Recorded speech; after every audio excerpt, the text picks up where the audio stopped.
And indeed, the holidays are already here, and it's a beautiful Thursday. Just how fast the week has gone.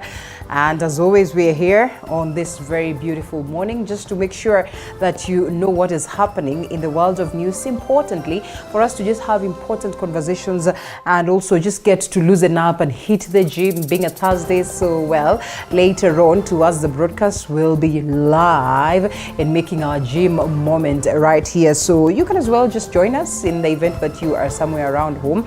I know that we all are not back to business in terms of working remotely. So if you're at home and maybe you are going for the afternoon shift, perhaps this is the time to take advantage of what you will learn from the gym instructor. But even before that, we'll be having a very important conversation as well as pertaining to just how best we can nurture our children, especially when it comes to the world of sports and how much of opportunities are available for them to, just get to grab. But before then, importantly, the People Daily, the Daily Nation, the Standard newspaper, the news stories that we have prepared just to look at what is happening in the country.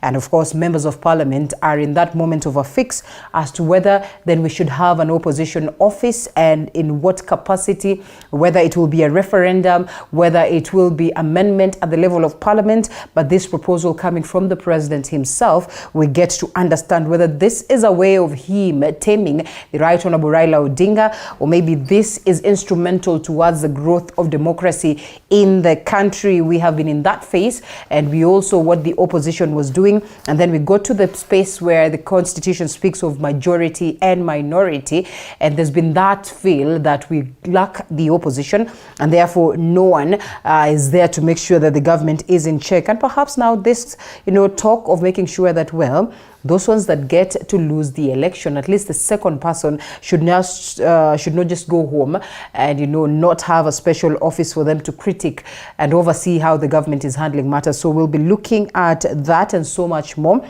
as of course Kenya and UK launch new city housing project, and the president focused so much so on making sure that we realize the affordable housing aspect, taking it from his predecessor.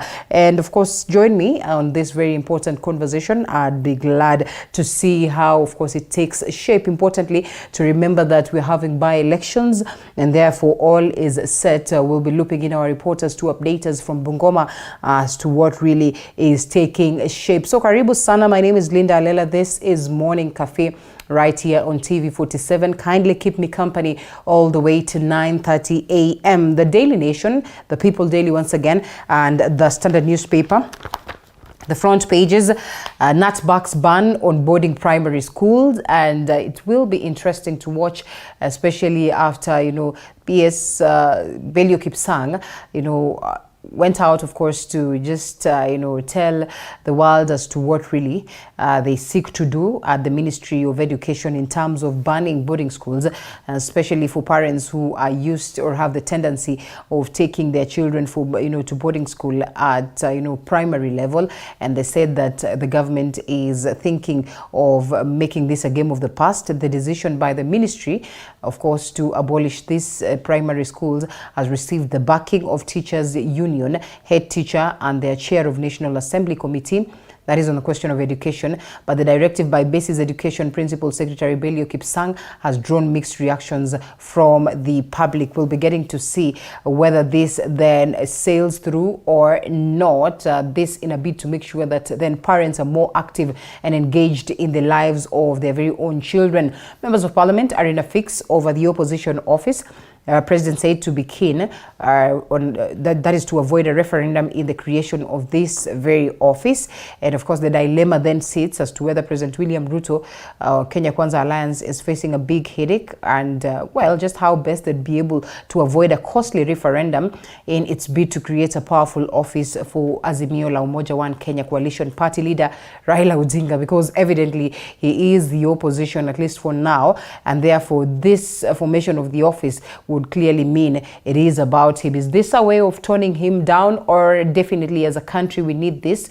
We'll be getting the gentleman to decipher on this very matter. And in the question of politics, Right Honorable Raila Odinga New Year battle with Ruto and the Azimio boss, that is Raila Odinga, set the stage for a major, runway or a major showdown in relation to countering the Right Honorable Raila, the president's move that is yesterday on the stage as to his Kwamkunji sessions, saying that it is important that he has conversations with the people in relation to just keeping the government in check. Historic moment yesterday for his bid for his, position, and making sure that he retains his relevance politically in the country, and perhaps the most or the biggest session after the election, and also organizing a parallel meeting that is during the Jamhuri Day. And so we'll get to see how different it will be, as word has it that it will be an affair of pomp and color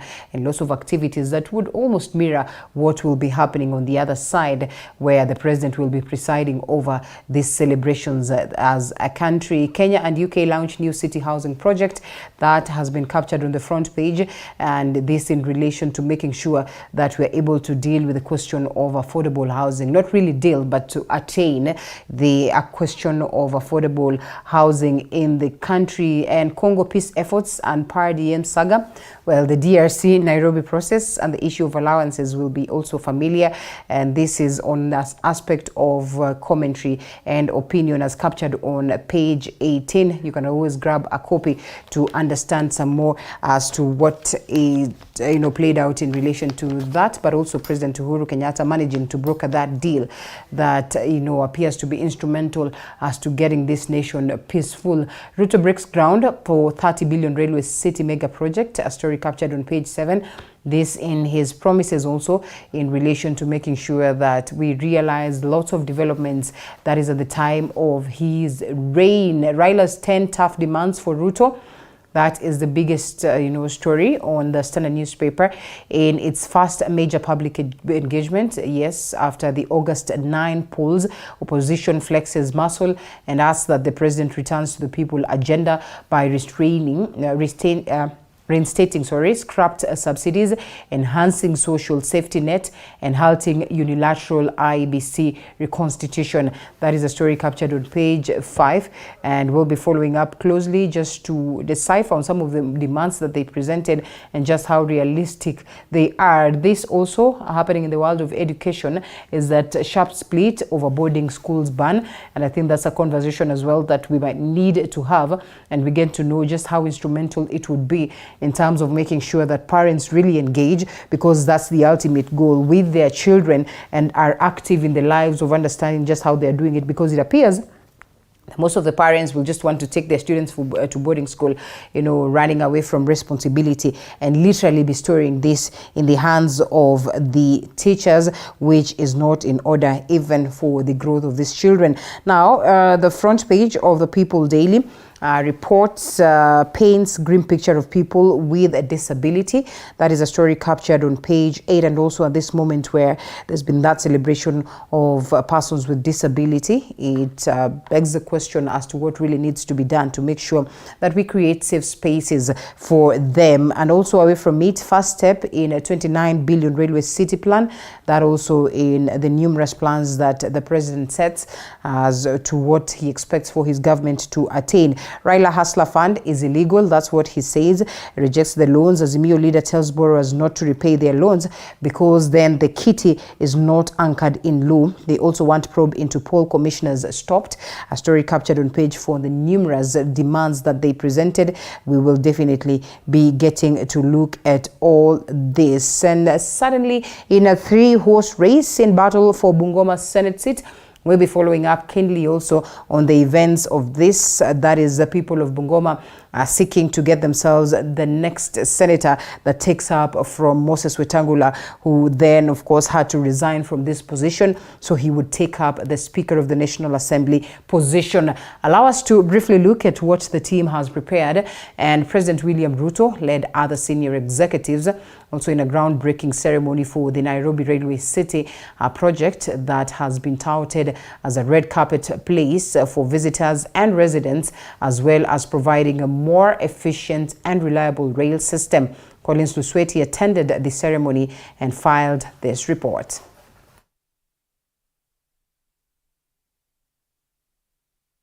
The 30 billion iconic multimodal Nairobi Railways project, sitting on 425 acres owned by Kenya Railways, will play a big role in decongesting the city centre. Speaking during the event, the president was confident that the project will enhance economic development and do away with traffic snarl-ups. We are committed to liberating Nairobi to enable it live up to its full promise of a national, regional, continental, and global multi-sectoral hub, thereby harnessing Kenya's real potential. Other than providing ease of transport for commuters, the first phase will also comprise of 10,000 housing units, with the president saying it will remarkably play a leading role in achieving government's vision of delivering 250,000 affordable urban housing to 7 million Kenyans living in informal settlements. The first phase will also comprise 10,000 housing units on 40 acres of Railway City. This development will significantly contribute to our plan to deliver 250,000 affordable urban housing units annually. The project, which is largely a British investment, has been described as a hallmark of British investment in Kenya, with United Kingdom Secretary of State for Foreign, Commonwealth and Development Affairs of the United Kingdom, James Cleverly, saying it will create a more efficient and reliable rail system. It will be a green development and a clean, green transport hub at that, and it will regenerate central Nairobi and keep Kenya's climate ambitions on track. The British people and our people have a long history. 90% of it very positive, a bit of 10% a bit acrimonious, but the 90% plus this project will wipe out the 10%. Before you leave, I'll look for you and High Commissioner Marriott. We discuss the 10% about our land and compensation for the Mau Mau. Nairobi Governor Johnson Sakaja was confident that the project will contribute in his plan of reducing traffic gridlocks, as well as provide employment to over 5,000 Kenyans. This, Your Excellency, we hope will change. God has gifted us as a country with a gift of location. From Nairobi, you can get to any part of the world. You can get to New York in 10 hours. You can get to London in 8 hours. You can get to Dubai in 5 hours. But then you get here and get stuck for 4 hours in traffic, Your Excellency. We must be able to use that advantage that we have of geography to make Nairobi and Kenya truly the financial and economic hub of the region. Collins Lusweti, TV47, Nairobi. Now, Kenyans living in the diaspora have called on the government to involve them while making foreign policies to help reduce cases of mistreatment on Kenyans who live and work abroad. Sylvia Nyongesa with that story. So I think what is very important here is first to harmonize the relationship of policies out there. Speaking at the 9th annual convention of Kenyans living in the diaspora held at a hotel in Nairobi, the Kenya Diaspora Alliance in Germany chair Samuel Kirui called on the government to only engage foreign partners who will trade with Kenya on equal terms as compared to previous partners who issued Kenya with strict conditions before giving the country aid. Aid is good, but the problem that it has is that it creates a disparity whereby one has more and we are here begging. So I don't like to hear those things. Nowadays we have got them. When you hear some of the people talking about, we talk of investment, then they say, shall we write a proposal? Yeah, we need the whole thing about proposal. We need to write. What's the problem? Yeah, we need to write the proposal for the European or for the Americans. We have nothing against it. We need that money, but we need to have those money and investment in terms of equal partnership. However, the Cabinet Secretary for Foreign and Diaspora Affairs, Dr. Alfred Mutua, assured Kenyans living in the diaspora of the government's commitment to tend to their needs and ensure their safety abroad, while at the same time urging them to invest in the Kenyan economy. The bilateral labor agreements that we are now negotiating to make it easier for our 60 diplomatic missions and consulates to be able to galvanize and assist Kenyans, but also for Kenyans to be able to get jobs overseas. And it's something that we're working towards. We want Kenyans to be in Kenya, but but we also want Kenyans to experience life overseas. And we know that the role that Kenyans play when they go overseas. And we like it when Kenyans are overseas because they're able to remit money here and able to come back with various ideas to build this country. Over 3.3 million Kenyans live in the diaspora, with their remittances contributing up to 3% of the national gross domestic product, with the foreign ministry predicting an increase in the number of Kenyans going abroad following discussions between the Kenyan government and the U.S. Embassy to ease travel restrictions to the U.S. In August of this year, you could not get an interview for a visa till June of 2024. Today, if you go on the website, you can get an interview in the next 3 months. And we also made a decision that if you have had a visa to the United States in the last 5 years, you do not need to have another interview. Sylvia Nyongesa, TV47, Nairobi. Now, Charles Githe, the son of former KANU Cabinet Minister Joseph John Kamotho, has denied charges of forging a medical report with the intent of inheriting his sister's property worth 260 million shillings. Elsewhere, Ruiru-based Commander Samir Adman Yunus has been charged before Milimani Court for abuse of office, and the accused is said to have engaged in sex with an unidentified victim. Here now is an Andrin Kidemi with a roundup of court stories. Appearing before Chief Magistrate Wendy Misheni, Charles Githe Kamotho denied that on October 12, 2015, at an unknown place within Nairobi County, he forged a medical report with an intent to disinherit his sister in a 260 million shillings estate. Before taking the plea, Githe had made an application through his lawyer to defer the plea taking, saying that the complainant was related to him and wanted to settle the case out of court. The court, however, dismissed his application and released him on a cash bail of 150,000 shillings or a bond of 300 shillings. Elsewhere, Ruiru-based Commander Samir Adman Yunus has been charged with abuse of office.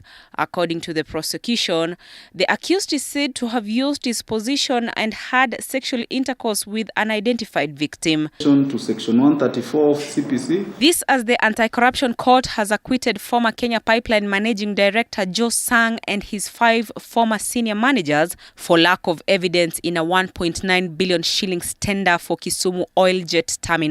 In a judgment rendered by Magistrate Victor Wakumile, the court freed Sang and his co-accused for lack of evidence and commented that the accused should never have been charged. Andrin Kilemi, TV47, Nairobi. Now, the Senate Health Committee has received a joint response from the Mama Lucy Kibaki Hospital Management and the Nairobi City County Government with regards to the alleged negligence that led to the demise of 28-year-old Maureen Anyango, who died after giving birth to twins. Maureen died following excessive bleeding, and as Elizabeth Atieno now reports, the hospital has refuted negligence claims, insisting that the patient was well taken care of immediately after admission. Today marks exactly 3 months since the tragic demise of 28-year-old Maureen Anyango, who died of excessive bleeding after giving birth to twins at the Mama Lucy Kibaki Hospital. The Senate Health Committee has since intensified its probe into the alleged negligence as claimed by the husband to the deceased, Robert Omondi. From one of you, is this the way you treated these poor Kenyans? Would you like your child to be treated that way? The Senate Health Committee today received a response from the hospital and the Nairobi County Government following the questions raised by the members during the last meeting held on the 10th of November 2022. The patient was brought in by an Emergency Operations Center ambulance, registration number GKB 850B. Second response, details of the personnel who transferred and received the late Maureen. The patient was escorted by a nurse and a driver attached to Kaole 2 Hospital and handed over to the nurse in triage and admission room at Mama Lucy Kibaki Hospital. One of the concerns raised by the committee was on the details as to why the decision to conduct an emergency cesarean section was deferred despite the late Maureen's critical state. The hospital now says that they had to manage, investigate and observe the patient since she had high blood pressure. on the point of a post-operative note that the patient need to be, the pulse, the BPs, ought to have been written. In the post-operative note, if you look, I personally wrote monitor vitals half-hourly. So vitals includes the blood pressure, the pulse rate, the general status of the patient, which was supposed to be recorded. The late Maureen's husband, Robert Omondi, has since accused the hospital of negligence, claiming she was not given the much-needed medical attention despite profusely bleeding for over 4 hours. Juu bleeding ilianza, nilingia kama bleeding ishaanza, akigeuka hivi na alikuwa naona bleeding kwa bed sheet hiyo. Then huyo daktari akanipeleka hivi, hakusikiza. So nikamwambia the second time, hebu kuja utoe, akaniambia just remove that thing peke yako. Nitoe peke yangu hiyo kitu. So with the courage nikaitoa. On their response to the Senate, the Mama Lucy Hospital medical personnel have insisted that they did not neglect the patient, further stating that they commenced the second surgery at 2:10 p.m., adding that at the time there was no bleeding. The mother was okay, there was no any complication at that moment. Usually what happens before you close an abdomen on a mother whom you operate on, you have to make sure 3 things, which include number 1, to make sure that there's no bleeding from the incision site. So when you got to ICU, we moved that patient and made sure the patient is stable before saying anything. Connect the patient to the monitor, connect the patient to the vent, connect the patient on oxygen. The widower earlier alleged that the journey to Kiambu Hospital was horrific since the ambulance driver was not conversant with the route, with the Senate Health Committee raising questions as to why the driver took 2 hours to travel from Mama Lucy Hospital to Kiambu Level 5. I couldn't drive as fast as there because the patient was critical. They're also taking care of the patient. At the verge of transferring the patient, there was no resuscitation equipment in the ambulance, and 2, they were not again readily available. The Kiambu Level 5 hospital has today confirmed that they received Maureen on the 7th of September at 1:20 a.m., but she succumbed later that morning. Nairobi Governor Johnson Sakaja has confirmed that the state of many Nairobi public health facilities is wanting, a situation that was confirmed by the Senate Health Committee during its visit this evening, where the members raised concerns on the congestion of patients and shortage of nurses at the facility, which has a 200-bed capacity despite making 30 deliveries per day. The state of healthcare in Nairobi has been really wanting for years, for decades even, and a lot changed. That is the reason I invited to become governor, to sort it out. Our work is to make sure we help counties to improve on their systems. That is our responsibility. As Maureen's family amplifies their call for justice, the Senate Health Committee now seeks to establish whether the tragic incident was caused by medical negligence at the facility or if the sorry state in the facility's infrastructure is to blame. Elizabeth Atieno, TV47, Nairobi. Well, quite unfortunate there. Machakos University has been closed temporarily following the demonstrations by students and area residents due to the increased cases of insecurity in the area.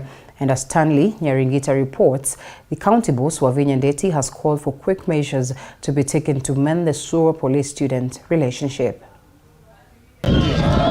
This was the situation Wednesday in Machakos University and its environs, as Machakos University students engaged with the police for more than 5 hours. The students were up in arms protesting the increased cases of insecurity, a situation that disrupted normal businesses. Pale tuna demonstrate hapa, tunauliwa kila siku. Polisi wanakuja kudisperse huku. Badala ya kudisperse demonstration wanatumia like bullets. Hiyo ni nini sasa? Tuna demonstrate juu watu wengi wanakufa sana hii shule. Mmoja ameuawa na polisi, mwingine ameuawa na wezi. Sasa polisi wenyewe wanafaa tusaidie, ndio hao ndio wanatuua. This is after a student who was shot by a police officer in Demos on Monday passed away Wednesday morning. Wasikuja mtu sasa tukitoka nje tukipigania rights yetu wanatufukuza. Wamekuwa wapi all this time long? Sasa wamekuja wote, officers wote wanatukimbiza huku ndani. In an internal memo sent to the students and staff, the university's Vice-Chancellor, Professor Lucy Rungu, stated that following the demos, the university will be closed indefinitely. According to the OCPD Machakos County, Mosindiwa, a police officer who was injured in the demos, has lost his life. At the same time, the police officer who shot the student on Monday has since been arrested and is being detained in Machakos police station. This even as the county government on Monday noted that investigations in the shooting had begun and the sour relationship between the police and the students will be mended. On Monday, a police officer was arrested on robbery with violence charges after he attacked a student and robbed him of his phone. We need to be very careful with our students, take care of them, and as we take care of them also, they should also follow the rule of law. We've arrested 33 criminals, including a police officer, who have been mugging or robbing the students in that area. And some of them have been able to give intelligence or lead, and they have been able to lead the security team to Mololongo, where I've been able to recover 120 telephones. For a long time now, cases of insecurity have been rampant in Isili, Kathemboni, Muthini and Katoloni areas of Machakos, where a majority of the students live. Stanley Nyeringita, TV47, Nairobi. And from that story by Stanley to another story about Stanley, Deputy President Rigathi Gachagua has condoled with the family of the late Stanley Munga Githunguri, the former Member of Parliament of Kiambaa constituency. The DP mourned Githunguri as a diligent, hard-working man whose entrepreneurial acumen has unmatched or is unmatched, also passing condolences from His Excellency President William Ruto to the family. The DP was accompanied by Machakos Governor Wavinya Ndeti and Kiambaa Member of Parliament Njuguna Wanjiku. To do for myself as a business person, I owe it to the late Stanley. He sat me down and took me through his story of resilience, of hard work, of commitment, and told me I had a chance to do the same. The country has lost a great man, a great entrepreneur, an industrious man, a man of great character, a man of excellent leadership. When he became the Member of Parliament for Kiambaa, after 2 unsuccessful attempts, he did a lot that people can remember him. Well, may his soul rest in eternal peace. Now, the committee in charge of Jamhuri Day celebrations met at the Nyayo National Stadium in preparations for the Jamhuri Day celebrations expected to take place on the 12th of this month. And as Paul Kirubi reports, the government expects more than 20,000 Kenyans that are expected to attend the feat, with international guests also expected to grace the occasion. The country prepares to hold its 59th Jamhuri Day celebrations on 12th of December this month. Preparations are underway at the Nyayo National Stadium, where the event will be held. This will be the first Jamhuri Day celebration to be conducted under the new leadership of the 5th President of Kenya, William Ruto. The President is expected to outline his agenda and the efforts made to make sure he fulfills the promises he made to Kenyans during campaigns. The Ministry of Interior says this year's Jamhuri Day will have a different outlook as far as the President's agenda is concerned. And the slogan will be to connect, innovate, and inspire. And what we've done is we've launched a week-long celebrations that was launched yesterday at Sarit Center by President William Ruto. And we have also aggressively involved guys in the ICT sector. And we expect a number of guests, both locally and globally, who will be gracing the celebrations. More than 20,000 Kenyans are expected to attend the fete and are expected to start getting in the stadium at around 8 a.m. in the morning. This as the opposition maintains its stance on organizing a parallel event at the Kamukunji grounds. The whole point is that we want the entire country to be part of these national celebrations going forward. Then lastly, on matters to do with the traffic and the movement, there will be an advisory that will be relayed in due course. The President Tuesday, while launching the Kenya Innovation Week and the virtual desktop program at the Kabete Technical Institute, reiterated that guests gracing the Monday event will be mainly from the technological fields, such as global giants Facebook and Google, as well as other international companies, to help shed light on ICT advancement in the country. We shall have some of their leaders here in the country. We will be able to access a good number of scholarship for our people. So 20,000 is a small number compared with the potential that we are working on. We have also Arizona State University at the Thunderbird School of Management, who has also provided a scholarship program. So we have a number of scholarship programs that are available. As part of his commitment, the president in his manifesto had promised to increase and fast-track broadband connectivity across the country by the construction of 100,000 kilometers of national fiber optic connectivity network and also support the creative economy. The holiday formally marks the date of the country's admittance in 1964 into the Commonwealth as a republic. The same day is also the date when Kenya obtained its independence from Great Britain in 1963. Paul Kirobi, TV47, Nairobi. Now, 3 residents from Meru County have filed a case in a Meru court asking it to halt any action from being taken by a tribunal recently formed by President William Ruto to investigate the conduct of the 4 IEBC officials. This as 2 of the commissioners have already called it quits at the commission. TV47 Mwige William with the details. The 4 dissenting IEBC commissioners could at the very least avoid a public scrutiny into their conduct if a petition by 3 persons goes through.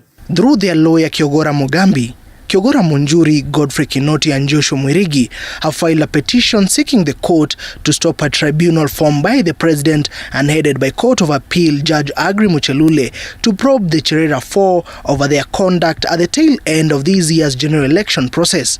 The commissioners, who had deferred with the commission's chair Wafula Chebukati regarding the validity of the presidential results, finding themselves in hot soup, with leaders allied to the ruling Kenya Kwanza coalition calling for their exit in office. Already 2 of the 4 commissioners have since resigned. The commission's vice chair Juliana Cherera and Commissioner Justus Nyang'aya threw in the towel even before the tribunal started its work, with Francis Wanderi and Irene Masit staying put or bait being suspended. The National Assembly approved the removal of the 4 following a report by the Justice and Legal Affairs Committee, which investigated the conduct of the 4 after 4 petitioners asked the August House to have the 4 removed from office. Because, my lord, the 3 petitioners are citizens and they have come through this court in defense of the Constitution, even under Article 3(1) of the Constitution. The 4 commissioners who have been mentioned in the matter as interested parties have requested not to be enjoined in the case, saying there is a similar case in Nairobi and it would be good for these cases to be joined together. The issues she will be following on her own, not through this litigation. So she requests to be excused from this litigation. In our petition and in our application, we are seeking orders against the tribunal that was set up by the president. Yes. And if you look at the petition that is in Nairobi, it's not talking about those issues. The High Court judge has asked the legal teams representing the parliamentarians and the Attorney General to submit their responses by Friday, where the matter will be heard and determined. The Attorney General and the National Assembly who wish to file, I will only grant 2 days. Azimio leader Raila Odinga has been opposing the removal of the 4 dissenting commissioners, with Cherera and Nyang'aya giving in to pressure and writing to President Ruto informing him of their resignation. Mwige William, TV47. Now, Azimio Coalition Party leader Raila Odinga has issued fresh demands to President William Ruto, which the latter must fulfill or face the countrywide protests during a rally at the historic Kamkunji grounds. Odinga wants Ruto to freeze the appointment of new IEBC commissioners and reinstate the 4 commissioners removed by Parliament. And as Apollo Kamau reports, Azimio will hold parallel rallies or parallel Jamhuri celebration at Jacaranda grounds.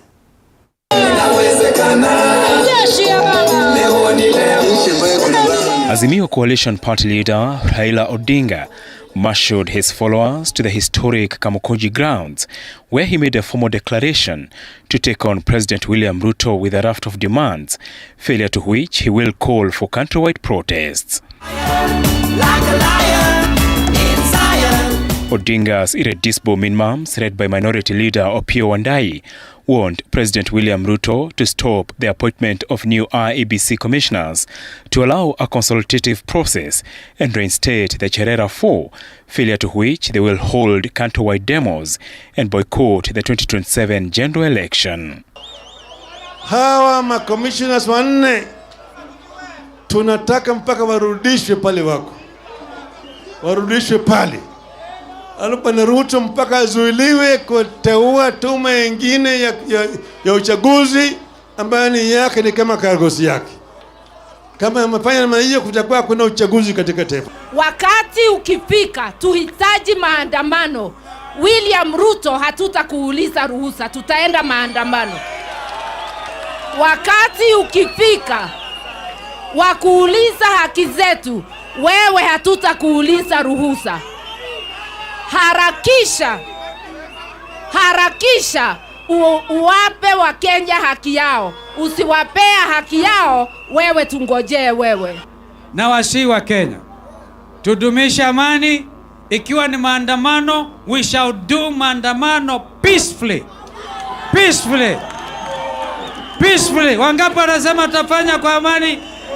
In their protest against the Kenya Kwanza regime, the coalition's leaders have further said they shall boycott Monday's Jamhuri Day celebrations and will instead hold parallel celebrations at Jacaranda grounds. Rais atakuwa na sherehe yake kule Nyayo Stadium, lakini sisi na Wakenya wenzetu tutaenda kule Jacaranda grounds.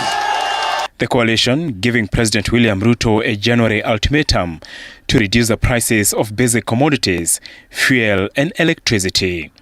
Also in the opposition crosshairs is the importation of genetically modified foods, which the opposition wants the government to abandon. Wakatoa subsidy ya chakula, wakatoa subsidy ya mafuta, baba watu wako wanaumia na wanasema wewe tupatie mwelekeo. The opposition also rallied their supporters against the Hustler Fund, while protesting against what they said was state capture of the judiciary and parliament, a move they said amounted to dictatorship. Azimio further demanded government to factor ethnic and regional balance in appointments, errant cabinet secretaries to be disciplined, and the restoration of cash for the elderly and Leader Mama programs. Ni uwazi si uwazi. Hii 50 billion ya Kenya kwisha. Tunataka tujue zimetoka wapi. Treasury haijaidhinisha. You have a duty to explain to this country. Hizi pesa mmezitoa wapi? You stand served. That was Azimio's clarion call to President William Ruto if he fails to implement their 9 irreducible minimums or face street protests. Apol Kamau, TV47 in Nairobi. President William Ruto has urged Kenyans to remain united despite the move by Azimio leaders to hold protests against the ouster for IEBC commissioners. The Raila Odinga-led outfit officially commenced their public consultative meetings at Kamkunji grounds, as Flora Limuki details. President William Ruto has asked Kenyans not to be swayed into politics that will divide the country. His remarks coming on the day when Azimio coalition leader Raila Odinga began a 30 days anti-government rallies. Musikubali tugawanywe katika mirengo. Hakuna mirengo tena. Ile kazi iko hapa ni sisi tuliochaguliwa tuungane na tukabiliane changamoto za Wakenya, tufanye mpango ambayo tutazalisha chakula, tuondoe njaa. According to Raila, December 7th marks the start of a series of consultations on the state of the nation following the suspension of 4 IEBC commissioners who disagreed with Chairman Wafula Chebukati when he announced the presidential results. Kuuliza wananchi kama wao wanakubaliana na ile njama ambayo inapangwa na serikali ya Ruto na vibaraka vyake. Speaking in Machakos on Wednesday, Ruto asked Kenyans to unite and support the government's development plans. Ruto saying his government will not be blackmailed by Azimio leader Raila Odinga through planned protest. Viongozi wamechaguliwa na hakuna mtu amechaguliwa kwa bahati mbaya, kwa makosa. Ruto spoke when he presided over the groundbreaking of the 20.1 billion shillings Machakos affordable housing project. Na hivyo, when you are pushing us and making sure that we get decent affordable housing. Na ile housing fund ambayo itakuwa mandatory, ndio tutumie hiyo housing fund kuhakikisha kwamba wale watu hawana pesa, tunawapatia pesa waweze kununua manyumba zile tutajenga, ndio tuwe na homeowners wengi. He launched more than 5,000 housing units in Mavoko constituency in a bid to actualize the government's strategic focus on expanding access to secure dwelling places at an affordable price. Flora Limuki, TV 47. Against the idea of abolishing boarding schools, while others are in support of it, saying that parents ought to get involved in bringing up of their children. The reaction follows a pronouncement by Education Principal Secretary Byelection Kipsang, who mentioned that boarding schools may be phased out in future as implementation of the competency-based curriculum takes shape. Come and talk to you. A day after the Education Principal Secretary Byelection Kipsang mentioned that boarding schools might be phased out in future as the government implemented the competency-based curriculum, some leaders in the education sector are against the idea, saying some learners might be disadvantaged.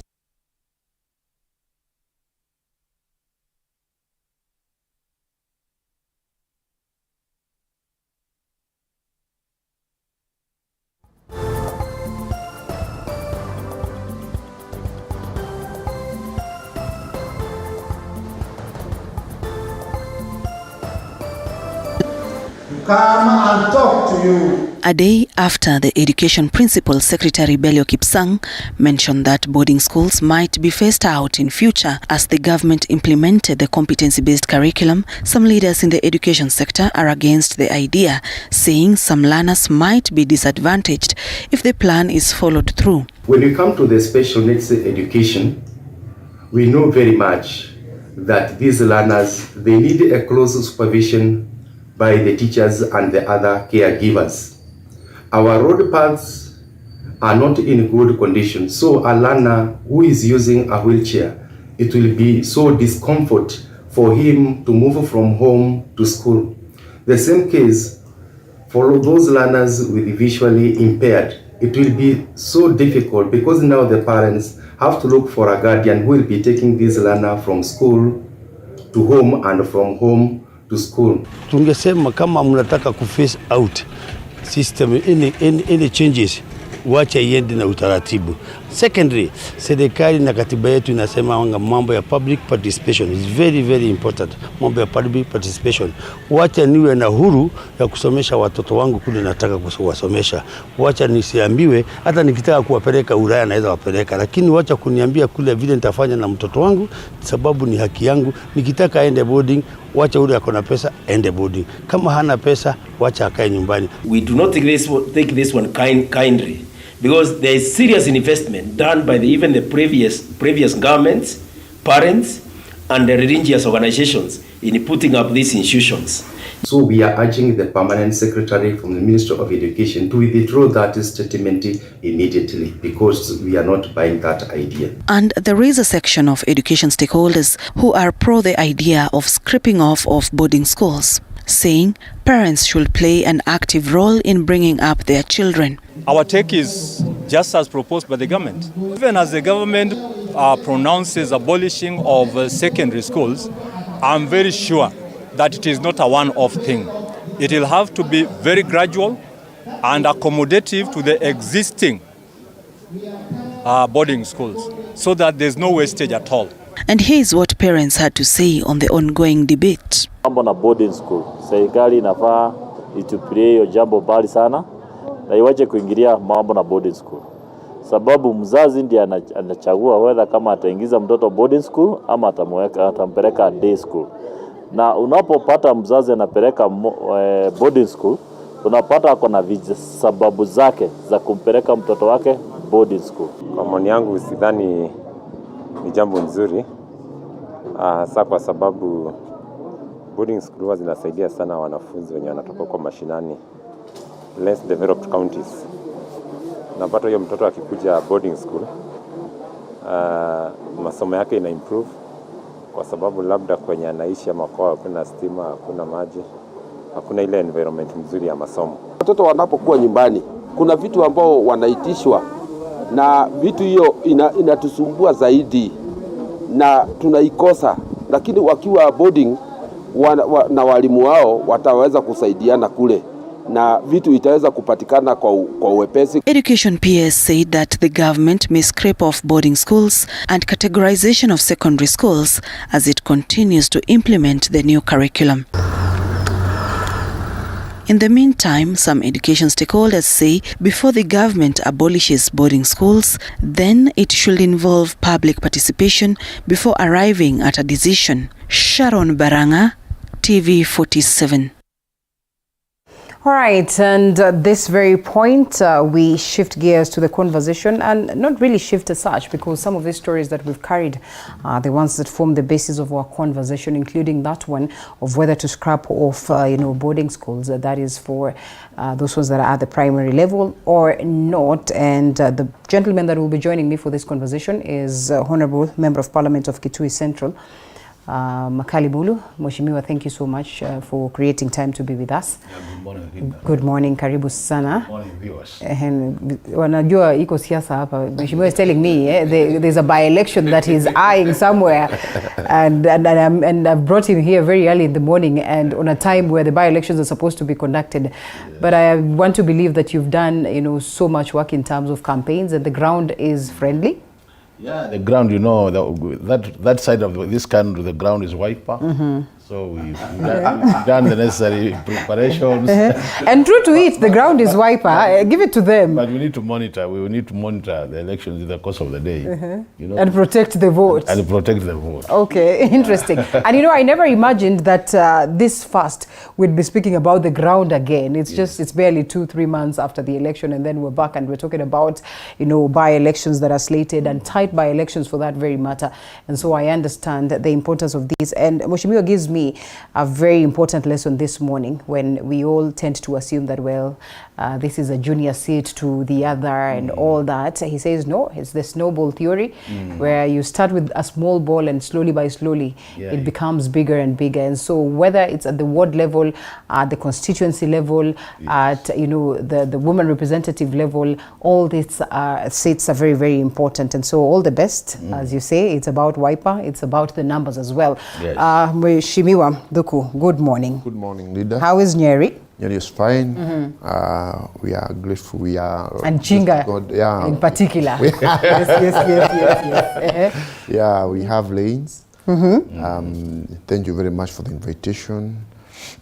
Good morning, viewers, and good morning, Linda. Right, good morning. It's a pleasure being here. And I always tell you, when you invite me with the likes of Mheshimiwa Makali Mulu, and even my brother here, it's a good thing because I actually want to lobby directly to Mheshimiwa. Yeah. The 47 counties in the Republic of Kenya, the 47 county assemblies, we have passed a motion which is very similar because we are requesting for funds at the ward level, not necessarily for the MCEs, but development funds. And you realize all the other leaders, MPs, women reps, senators, governors, all the way to the executive at the top, they have funds, towards working for the Wananchi. Yeah. So funds should be devolved to the ward level. You see, because now the MCAs are the closest to the people. And I told you Nyeri sent me to the County Assembly's forum, where our chairman is Speaker Sabley of Marakwet, our SG is Chege, Honorable Chege from Gara here. And one of our major focus is this ward fund.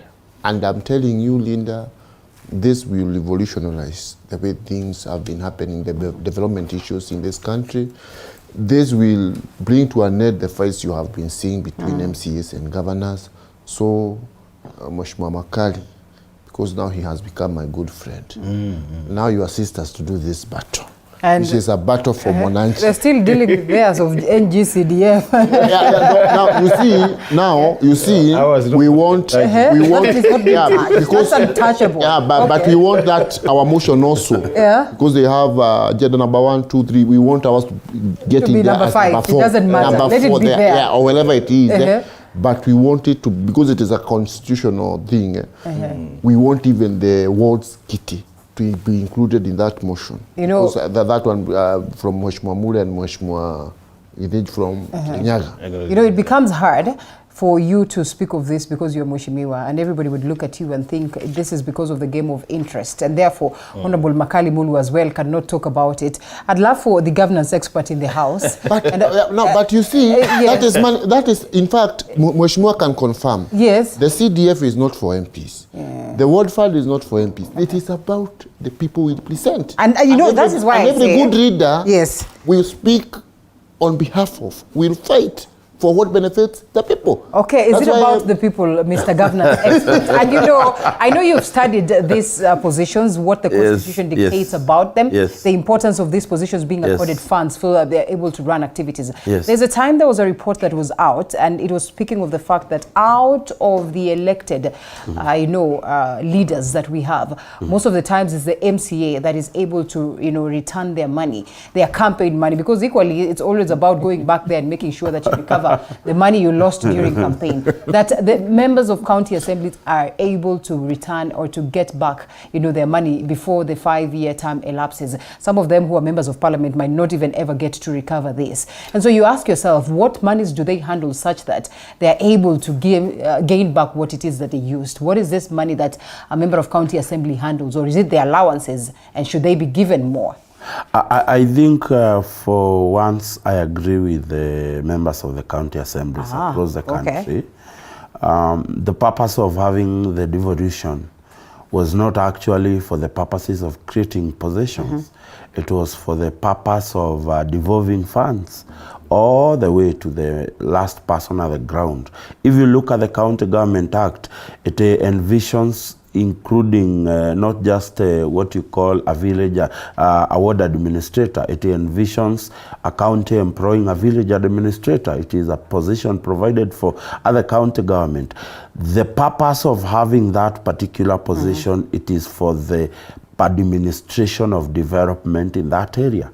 And for you to be able to do that, I think word fund is needed, because in this country we have turned governors into little gods.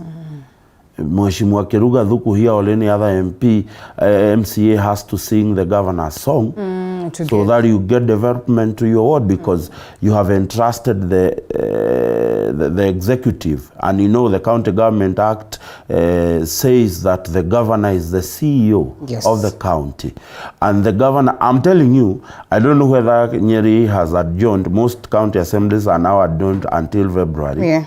But I am telling you, and unless Keruga Dhuku will come and tell lies, most MCAs are going back to Wajiko with nothing to take home. Governors have refused to do development. Governors have become PR experts.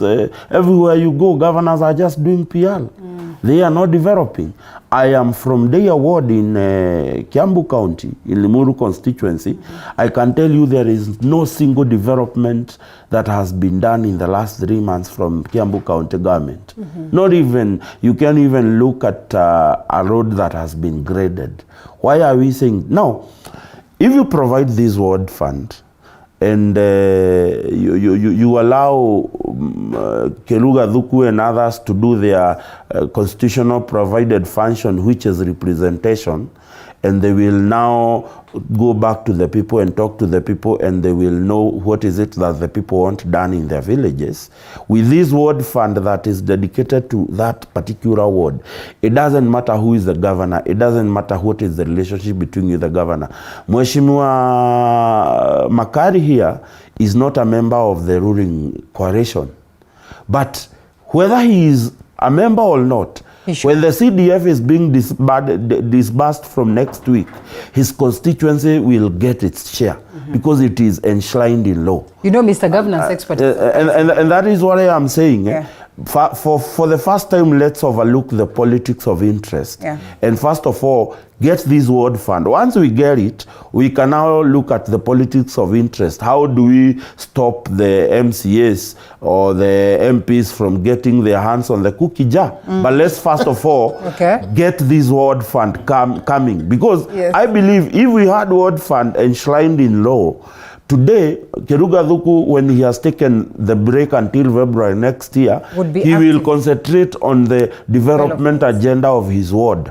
So I believe and I support this idea fully, because the purpose of getting devolution was not just to devolve power. Yes. It was also to devolve development to people's villages. We don't want governors who are demigods, who are now becoming small gods. You were a chief campaigner, and correct me if I'm wrong. Yes. For the current governor. Yes. Yambo. Yes. Your governor. Yes. Why are you complaining so early? No, let me tell you. Yes. My preference when it comes to my governor and what ought to be in the right governance structure should be separate. If you're speaking about governance issues, it should not be branded by your support for it's just coming in. How much can be, should at least have been done at the level of the for instance, I'll give you an example. Even Shinga ward, where Mheshimiwa comes from, is allocated 40 million shillings as ward development per year. As much as he will not have spent all the money, in 3 months that he has been in office, from the time he was sworn in, there would be something happening in the ward. That one I can tell you. Okay, allow us to take a short break and then we come back to more.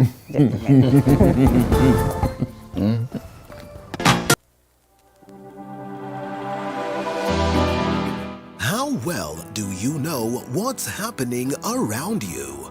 Morning Cafe with heated political debates. Baraza la siasa. Hiyo kitu azungumzie, angalie hali ya maisha ya watu. Informative health discussions. Business, farming.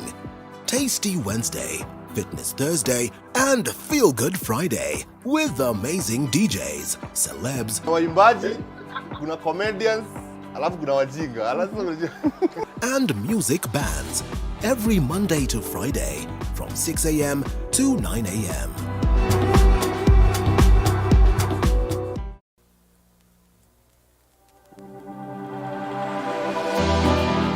How well do you know what's happening around you? Morning Cafe with heated political debates. Baraza la siasa. Hiyo kitu azungumzie, angalie hali ya maisha ya watu. Informative health discussions. Business, farming. Tasty Wednesday, Fitness Thursday, and Feel Good Friday with amazing DJs, celebs, waimbaji, kuna comedians, alafu kuna wajinga, and music bands. Every Monday to Friday from 6 a.m. to 9 a.m.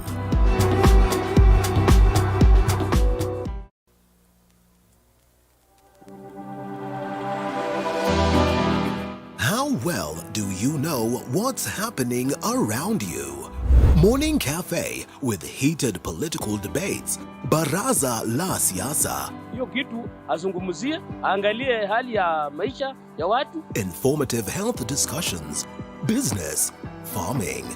Tasty Wednesday, Fitness Thursday, and Feel Good Friday with amazing DJs, celebs, waimbaji, kuna comedians, alafu kuna wajinga, and music bands.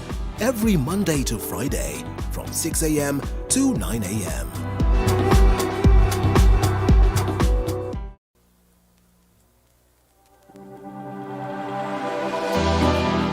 How well do you know what's happening around you?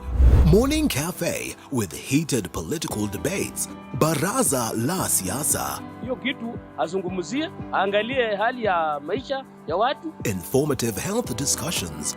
Business, farming. Tasty Wednesday, Fitness Thursday, and Feel Good Friday with amazing DJs, celebs, waimbaji, kuna comedians, alafu kuna wajinga.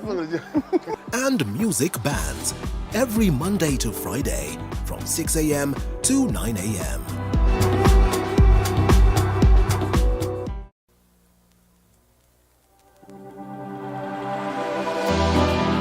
How well do you know?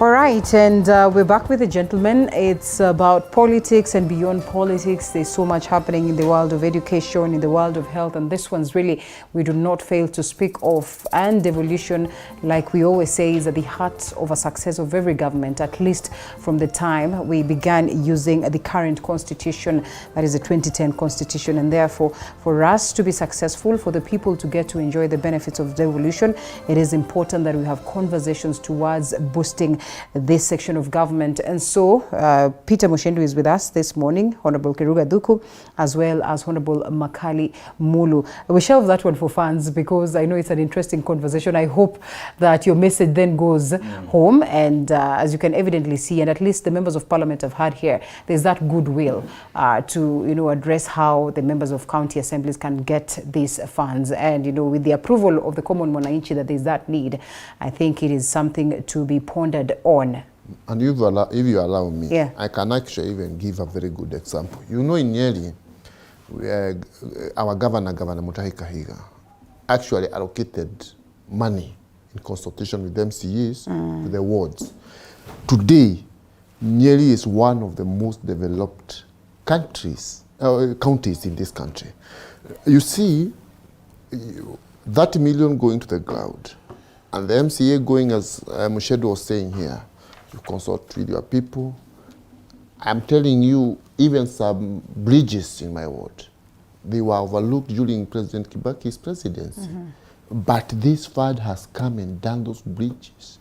We have opened new roads. In fact, even as people campaigned on other platforms, I was opening new roads in my ward, including on the day of the elections, because it was work I couldn't just leave to go to it. Immediately, 2 days after elections, I was in my ward supervising the opening of new roads there. So these are very, very important, Kitty, and I'm very happy because of the support it is getting. The County Assembly's Forum have taken it as their duty number one. And I am very, very grateful to the leadership we have at the County Assembly's Forum currently, because I've given you the example of Nyeri, because actually it is where you can go and see. And that is why you even saw our governor didn't have much difficulties in being re-elected. He could have been re-elected on any party or even as an independent candidate. And so, thank you very much. Thank you for your support. All the best. Thank the gentlemen here for your support. Linda, maybe I weigh in on this matter. I think, Linda, when we were debating the BBI report, I did point out about 5 things which to me were good, and that's the reason why I supported the BBI. And one of them was actually the Ward Development Fund. And that's why I agree with my colleagues in that this fund, unlike the Senate Oversight Fund, where some members of parliament are not supporting, the Ward Development Fund, all members of parliament are supporting. And we are not supporting because these are our colleagues in terms of being politicians. We are supporting because there are 2 things which would happen as a result of this fund. One of them, you will devolve development to the lower level, called a ward. That's the first thing. The second one, it will lead to some extent equitable distribution of resources. Anytime you analyze the budget of this country, one of the things which come out, which Kenyans keep on questioning, is the issue of equity. That you find even the loans we are borrowing from out there, if you are to map them where they are in this country, you see they are skewed to some direction. But once you give the World Development Fund, as the governance expert said, Mr. Peter, the truth of the matter is that whether you are aligned to the right, to the governing party or not, you find you have at least a minimum basket of resources in that ward, which will be used in that ward, whether the MCR is doing a good job or not a good job. And the good thing is, if the MCR is not doing a good job in terms of oversighting the use of the funds, then the members of parliament have every 5 years have the opportunity to kick you out and bring in another MCR. So in that case, you find the fund becomes like a permanent feature in that ward, but then the leadership you can keep on changing so that the oversighting helps. And where you have good people, like he's saying, where you have a good governor like Nyeri, who's doing a good job, then you find such a leaders who remain in power for 10 years, then you get others coming in. And to some extent, this country will then develop. I'm telling you, Linda, before devolution, some parts of this country called Kenya, you would not imagine they're in Kenya. That's why when you go to Northeastern, walikuwa nakuuliza Kenya iko namna gani? Because there was no sense of belonging. Yes. Today you go to Mandera, you go to Wajir. At least you feel like these guys are Kenyans. They are very happy. By the way, the other day we were there campaigning, and you could say they really say now we are in Kenya because devolution has changed their areas. You could see tarmac in those small towns. Could see very good structure. Anytime I go to Wajir, I get very much impressed. The kind of they call it. I don't know what they call it. It's the equivalent of our half house in Nairobi. Equivalent of our half house. Yes. You go there, you land there, and you find wow, this is Wajir. You can't believe. So to me, anything devolving development, I'm fully behind it, 100%. So, Honorable Dhuku, you have my vote, and I even campaign for you to get more votes. Thank you very much. I'll tell that to Speaker. You know, I will tell that to Shia Sablay. We have a very good support. Thank you. You know, and he sits largely in these conversations of money and budgeting at the level of parliament so well. That proposal then we'll be looking forward to see how it takes shape, but most importantly, accountability and of course dealing with the aspect of corruption at the heart of this very conversation. Away from matters sport, I mean, our CSR and monies and all that, there's a question of education, whether there's going to be, that need to scrap off boarding schools. I know that we'd love to get into politics and see what BAMBA did yesterday and your party leader, but this is also very important. No, let's do education. And education sits in your very own docket. Let's do education. It sits in your very own docket. You know, it interests me to see reports on question of education every day. Every day. Yes. But the most unfortunate thing is, like, the way we used to say that there's nothing beautiful about the papers this every morning. You wake up to some sad news. Such is what, is happening in the education sector. It's on rare occasions, in as much as there are times when you will get to see good reports. But most of the times, there's a clash. The stakeholders do not agree. There's this that we have not gotten right. Yes. Now we're talking about, banning the boarding schools for, primary schools. And you just ask yourself, what will it take for us to sanitize this sector? Because it's at the backbone of growth of any country. You know, this is what we have said many times, Linda. When you look at our constitution, Article 118, it talks about public participation. That anything you do in this country, you need to bring on board the public. Yes. Why is it important to bring on board the public? The reason why it's important is because we always say it's the wearer of the shoe knows where it pinches most. That these are the people who are interacting with us every day, and they know where the problem is. Now, this statement about doing away with the boarding schools or keeping them is a very interesting discourse. And to me, I look at it from about 4 perspectives. And I think really it is being rushed. Why am I saying it's being rushed? It's because there are consequences of any policy decision. Right. The first one, for example, let's look at areas where we have insecurity issues. Areas like Northeastern, North Lift, areas where one school to another one is about 10 kilometers. Areas where the settlement pattern is that people live in a small village somewhere, and then you have a facility very far. If you are to ban boarding schools and stop them, how would you address the needs of such a pupils? I'm told that they said then those ones would be considered special. That's the first one. Yes. The second one, and I want to give an example of mostly the Maasai land. We've seen so many pupils in Maasai land being taken to boarding schools to avoid the idea of being early marriages, where young girls are forced into marriage. by the parents. So the only way out is you push them out there, you take them to a boarding school, and to some extent you secure their education. Just basically because you have a boarding school somewhere. Right. So the question is, what will happen to such a girls? Are we then saying we push them back to the community, they get married that early and the education becomes, they can't access education? The third point is people have invested. Yes. You know, personally, I've done over 10 boarding facilities in 10 primary schools. Yeah. Each school, 2 boarding structures. Yes. That investment, where? Because these are big dormitories. Yeah. That investment, what do you convert it to? And if you do that, is it done immediately? So investment by the government and investment by the private sector matters boarding. How do you reconcile that with the policy decision that just stop them immediately? So to me, they are important things. The other thing is, you know, Linda, we might not want it, but the truth of the matter is we have also issues in families. You know, we have single mothers, we have people who have separated, we have parents who are fighting every day, and to some extent, boarding schools provide a safe haven for these children. Yes. So I think there are social issues, there are economic issues, which need to be addressed. And if I were the one making this decision, I would take a bit of time to consult. We've seen the teachers are complaining. They have not been. We have just been having the presidential working party, the issues of education. We've not seen them say anything about this. Yes. So such a decision, where is it coming from? Because I would have imagined that then proper consultation would have been done, so that by the time any board goes public on such an important policy matter, that it will have done all the groundwork.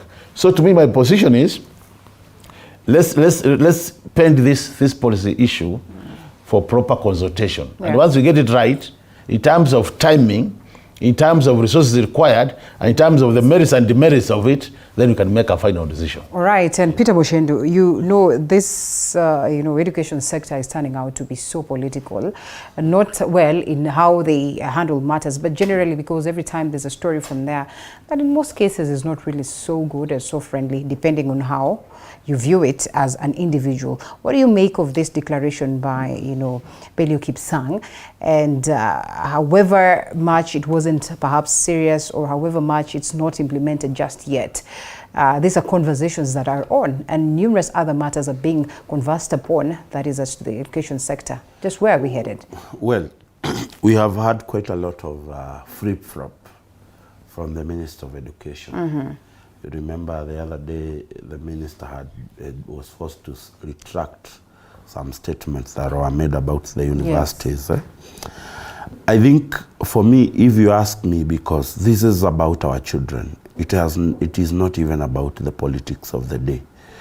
We are at a situation whereby the ministry, and I have utmost respect for Byelection Kipsang. In fact, I'm one of the people who rooted that he be kept, because he has been doing such a good job.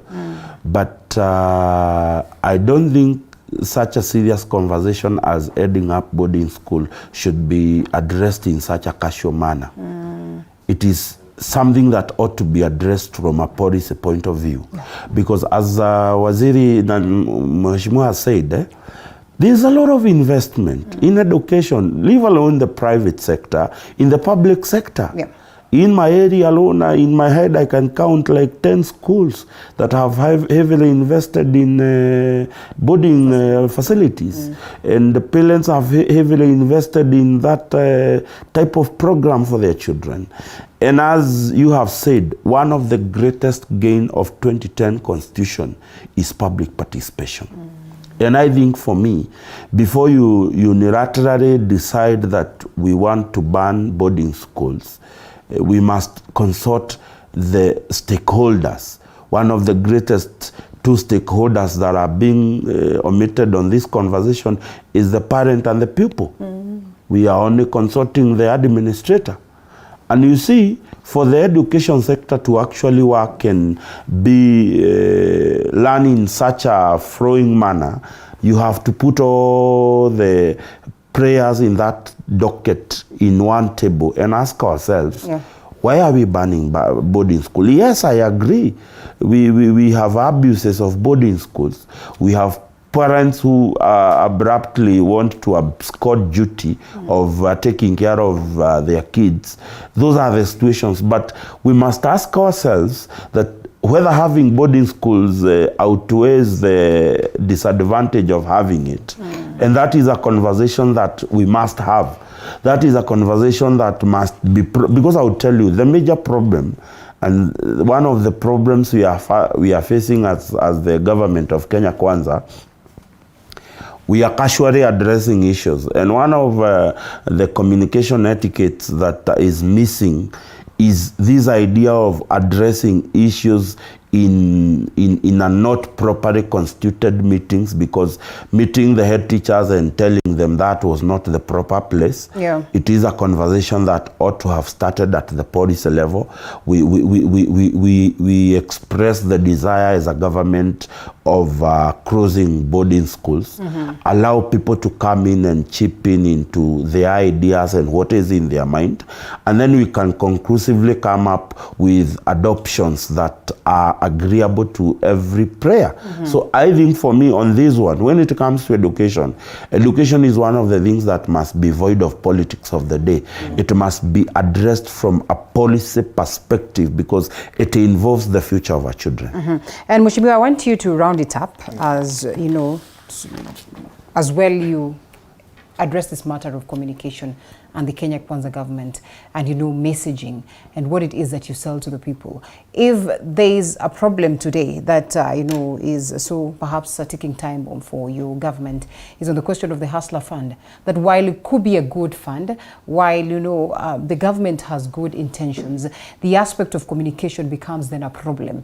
And I remember hearing some of the people who are in the Azimio side warning Kenya Kwanza that, you know what, if you do not message this well, if you do not get Kenyans to understand what really you intend to achieve with this and, you know, the benefits that come along with it, then I'm afraid you will be swept off your feet by the Azimio team, because then they are focusing much on, you know, painting a bad image of this particular fund. You have seen what the Right Honorable Raila Odinga said, you know, in the conversation yesterday, that this is not a legal fund because, first of all, not inclined in law or not anchored in law, and at the same time, there was no consultation as to how these funds then comes up. And then you consultation with who? Now that's the question I'm asking. How are you messaging this so that this does not sink or augur negative to the people? You see, Linda, the opposition will always try to do what it knows best, and that is to discredit. But what are you trying to do to make sure that you counter this? Of course it is, you know, we cannot say that the Kenya Kwanza communication or messaging is not good. We cannot say that. We can confidently say that. The thing is this. The thing is, okay, you know, he has his opinion. I have mine. Okay. I don't have to go with his opinion. Proceed. But then we're just looking at the events of the day and all these utterances and declarations, roadside for that matter, that have been How many of them? So many of them. No, the Hustlers Fund. The president has been promising this since we were campaigning. The trade minister, the deputy president, the majority leader in parliament. You've been hearing complaints about them. If I'm not wrong, Mheshimiwa, you'll you know, tell me that. The CS for education, and now the PS for education, and very many others. Look, Linda. Yeah. Always in life, you know, unless one tries to appear a perfectionist, there is what we always call teething problems. You know, a small child, when they are growing teeth, you find even some diarrhea very serious. And that is in order, Mheshimiwa. Yeah. Are you picking lessons here? So the thing is, of course, Kenya Kwanza is a very sharp government, so there is no cause for alarm, Linda. We are fine. And because these are very positive-minded leaders, relax. Things will get well. So, for example, in this education docket we are speaking about here, and I really appreciate the points Mheshimiwa Makali is raising here about, you know, in some communities, girls are married off very early, you know, and the safe haven could be the boarding schools. But then you hear other people come, they bring in very compelling arguments about why it should be abolished. So all that needs to be done is to strike the right balance, right? Where we may ban it in some instances, or we may abolish it in some instances. We may retain it, because even the PS himself, he said in the nomadic areas, it is going to be retained. So we need to seriously look deeply into it, and then we can see what will be retained, what will be abolished. But then when we come to messaging from Kenya Kwanza government, and then we rope in the issue of the Hustlers Fund. Now, Linda, you know, you cannot come here castigating the Hustlers Fund, and you are here promising us 6,000 a month. How legal was that? Who tells you what you say is what is legal, but what is coming from William Ruto's government is illegal? I mean, excuse us. You know, these are politics of jealousy, Linda. Yes, yes. If you are promising 6,000, right, you wanted to give people freely 6,000. His Excellency William Ruto comes here with his government, says, no, we are not going to give you free money. And that was a stroke of a genius. You don't give people free money. You lend money, you create a fund, you lend money. And you see the way, Linda, we have started small. So all jokers at some point will be eliminated, right? Because some are saying no. And you can even hear these leaders, and you wonder what kind of leaders are these. They are telling people, eat the money, don't pay back. That's a foolish thing to do. Can you go to a bank and borrow money, and then you refuse to pay? This money belongs to Kenyans. This money belongs to hustlers. And I don't know what these people are there doing. It's like eating children's food. They should stick to their businesses up there. The president and Kenya Kwanza government want to build the small person there. A person who uses 500, buys a chapati, unga chapati, buys some small amount of cooking oil. At the end of the day, that person makes another 500 shillings. You know, Mheshimiwa, yes. We would not want to focus much on the Hustler Fund because I've spoken about it for the better part. Yeah, but you see, I don't want it to put but you also need to understand that the moment, you know, there are these conversations of it being illegal, the possibilities of this matter landing in courts are extremely high. And when you get to court, the argument that, well, you promised people 6,000, where was that going to come from, will really not hold water. Yeah, but how you should position yourself but on a very genuine basis, Linda, so that we can educate our people. Yeah. Tell me how legal was 6,000 and how illegal. That will not be applicable at any one point. If this were, if we're going to take an yes. You know, now you have brought in a very good aspect. Yeah. If anyone want to challenge this one? No, my point is this. Wait, Mujendo. Wait, don't help me first. Linda, what I'm saying is this. Yes. That what you have just said is the way of doing things. Right. Instead of going to incite Kenyans to throw stones in the streets, go to the judiciary. Okay. The judiciary have become very free. Tell them, look, I think this money is illegal in this and this amount. The government will say, it's lawyers there. Let's make it very brief so that Mheshimiwa can come in. I think majorly, and I would tell Muhesh, one of the truth of the matter is that the hustler regulations are being gazetted. Yes. There are regulations that govern the fund. Yes. That is a fact. I will tell you the majorly why most members of parliament are hitting back on this fund. It is true and it is a fact that most members of parliament had even started forming hustler fund committees in their constituencies. Okay, because they assumed they assumed that money would be administered at the constituency level. Yes. And then comes here the chicken seller decided to pull one on them. His Excellency the President. Okay. He decided to use the digital platform to disburse this money. Okay. As in, Linda, if you don't get Hustler Fund, it is not because somebody doesn't know you or knows you. It is because your records do not speak well for you. Okay. Because that Hustler Fund is 100% administered on a digital platform where you provide your information. Your information is run against what is in the government records, and the determinant factor of how much you get or how much you don't get is your credit it is power. Your credit power. Okay. So majorly when most members of parliament did no longer have authority over the Hustler Fund, because one of the reasons why the people who went to court to file for CDF cases is people have used CDF to build their political careers, which is CDF, by the way, for your information, is not part of the responsibilities that the members of parliament are being bestowed on by the constitution. Because your responsibilities as an elected member of parliament or member of county assembly or a senator or a women rep, it is to legislate, to oversight, and to represent.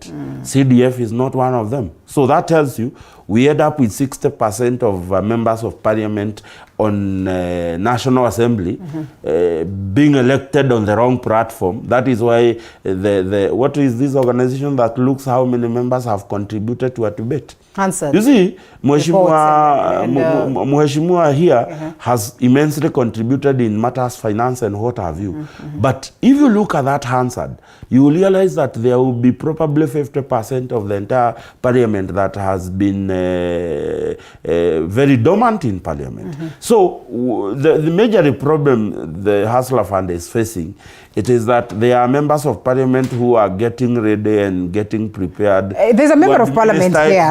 Directly. I'm saying this at the risk of receiving some hot blows from the member of parliament. That is the truth. You know, Linda, the worst we can do in this debate is to misinform the public. Yes. And I think it's important to tell the public the truth so that at the end of the day they also learn. I think I've had a bit of misinformation from both Honorable Rugaduku and as well Peter.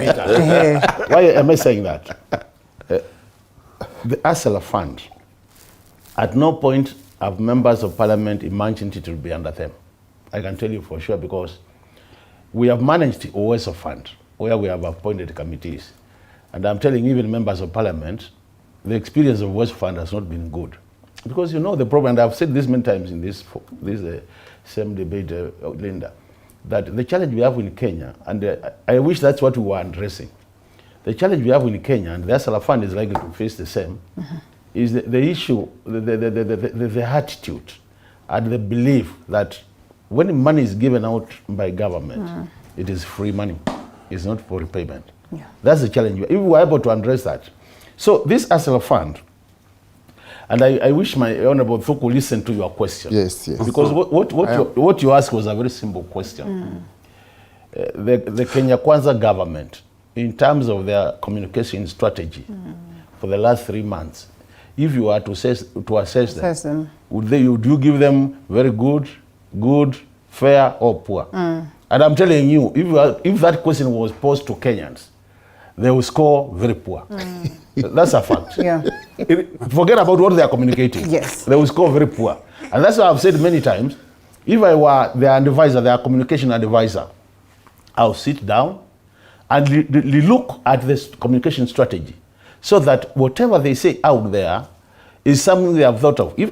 Last night when I saw the issue of the boarding schools, I actually tweeted. And I said, I wish they went for evidence-informed policy making.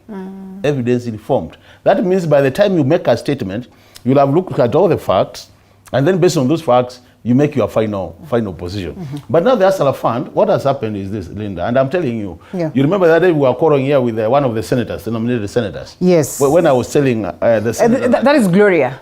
Gloria. She was here the other day, yes, a little bit disappointed with how these funds have been. That's the same. You remember I told her? Yes. I told her, Linda, other than being a member of parliament, I'm a monitoring and evaluation specialist. That's what I used to do before I came to parliament. Yes. And one of the basic things you do when you are an expert in that area is that you pick the lessons learned from any experience, and based on those lessons learned, you inform your future planning. I did indicate in this program, Linda, and I said, Hustler Fund is not the first fund in Kenya. We have had many funds. The Women Fund, the Youth Fund, the Weso Fund. And these funds, if you look at them, if you look at the evaluation reports of these funds, they have not been successful. And the reasons why they have not been successful have been properly documented in documents. So I said, if I were the one designing the Hustler Fund, I would have started there. Why have these other funds failed? And from there, then you build on Hustler Fund. That has not, from my assessment, it has not happened. But now the question is whether it's legal or not illegal. Leader, what I would say is this, and now I want to speak as a public finance expert. Can we speak to that after this short break, Mheshimiwa? Sure, I can, because I want to educate my friend Thuku. Thank you. I want to give him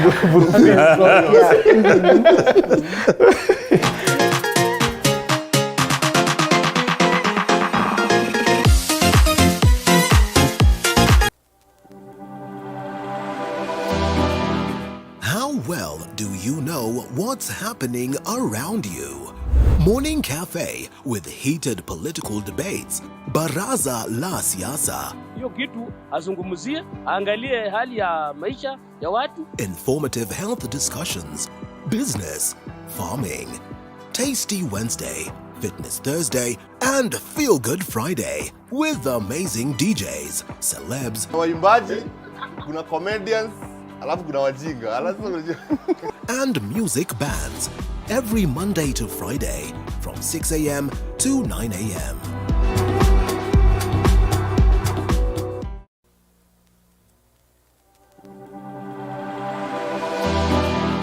How well do you know what's happening around you? Morning Cafe with heated political debates. Baraza la siasa. Hiyo kitu azungumzie, angalie hali ya maisha ya watu. Informative health discussions. Business, farming. Tasty Wednesday, Fitness Thursday, and Feel Good Friday with amazing DJs, celebs, waimbaji, kuna comedians, alafu kuna wajinga. And music bands every Monday to Friday from 6 a.m. to 9 a.m.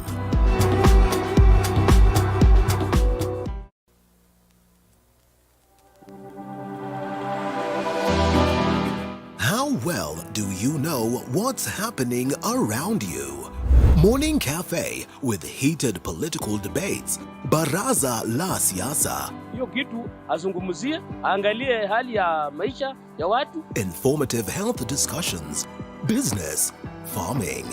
Tasty Wednesday, Fitness Thursday, and Feel Good Friday with amazing DJs, celebs, waimbaji, kuna comedians, alafu kuna wajinga. And music bands every Monday to Friday from 6 a.m. to 9 a.m.